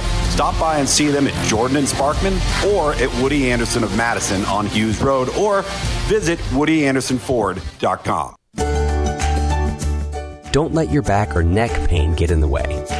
Get back to doing the things you love with the spine and neuro team from Huntsville Hospital. As the most experienced in the area, we have been improving lives in North Alabama for more than 50 years. Whether your favorite fishing hole is on Wilson Lake in the Shoals, Flint Creek, or Lake Gunnersville, Spine and Neuro is nearby to get you back to your best. Visit us online at spineandneuro.com to learn more. At Mr. Sparky, we're America's on-time electrician. Flickering lights and hot switches can be annoying, but they can also signal a major problem, or worse, an electrical emergency. So play it safe and leave it to the experts at Mr. Sparky. Trust our team of professional, clean, and friendly electricians. We'll get it done right and get it done safely. You don't have to put up with any malarkey. Sparky, call 888-8-SPARKY. Independently owned and operated. Licensed in the respective state or county.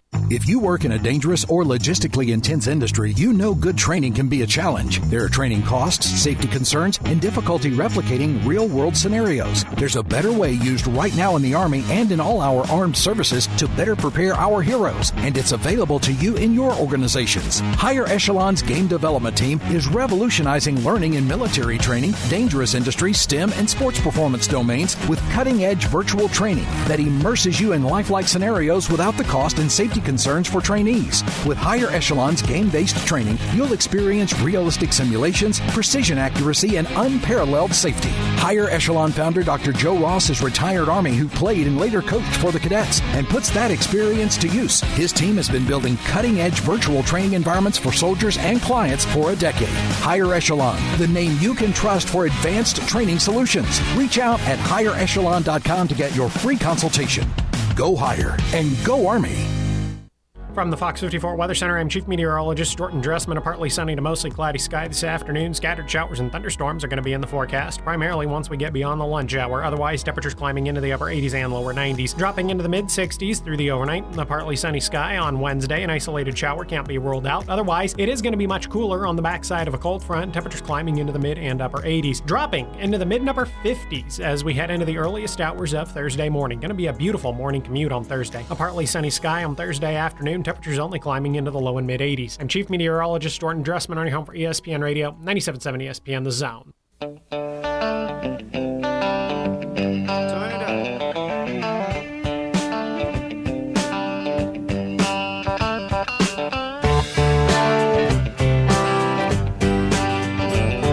And the anthem today is brought to you by the Service Department at Woody Anderson Ford, experts in the service of Ford and other makes, using genuine Ford and Motorcraft parts on every Ford service job, tire rotations, wheel alignments, brake jobs, oil changes, engine tune-ups, tranny work. They do it all at the Service Department and the Quick Lane Tire and Auto Center. And they can get it done for you there. And don't forget their body shop as well. That is excellent too. Certified gold and pre-owned, certified gold pre-owned vehicles as well. New inventory. It's all at the corner of Sparkman and Jordan Lane, and it's all at WoodyAndersonFord.com. Let me get Wolverine Dan in here to close this out. Wolverine Dan, welcome to the show. How are you? Very well. Two questions, all right? Yeah. The first one is, when Rodgers went over to the Jets, what was he guaranteed money that he was offered? It was his existing contract called for, I want to say, I don't have it in front of me. I want to say it's around $200 million, but that'll be paid by insurance. Okay. $75 million fully guaranteed. $75 million fully guaranteed, but I think he gets more money than that because of the insurance part of it. Okay, so here's the deal. Okay, let's say he gets insurance off top of it. Let's round it off to $100 million. Okay. Yeah, $25 million a play. So, yeah. Yeah, that's what I was about to ask you. What do you think? You're good at math. That's not bad payday, is it? No, that's not bad. He should be all right. He should be able to get by. Yeah. Yeah, exactly. And the second thing is, please stop doing the Joe Theismann showing the play over. Oh no, they played that. They played it a million times where you can see the leg all of a sudden pop. The leg pops. Oh, you're talking about the Aaron Rodgers play. They didn't show the Joe Theismann play. Yeah, but this wasn't gruesome like the Joe Theismann. The Joe Theismann one was terrible. I know exactly what that looked like and everything, and I had to turn my head every time they showed it, Tom. Yeah. All right. Yeah. Peace out. All right, man. Appreciate you. Yeah, that was nasty. The Theismann, the Roger thing. That's still was the Roger one that bad? I saw it 2 or 3 times. It wasn't too bad. It's still kind of gross. Yeah. I saw it happen in high school, the Theismann thing. Man, John David McKenzie, man. I feel bad for that dude's femur. So this year, due to the injury, Rodgers will make $9,375,000 per snap. Wow.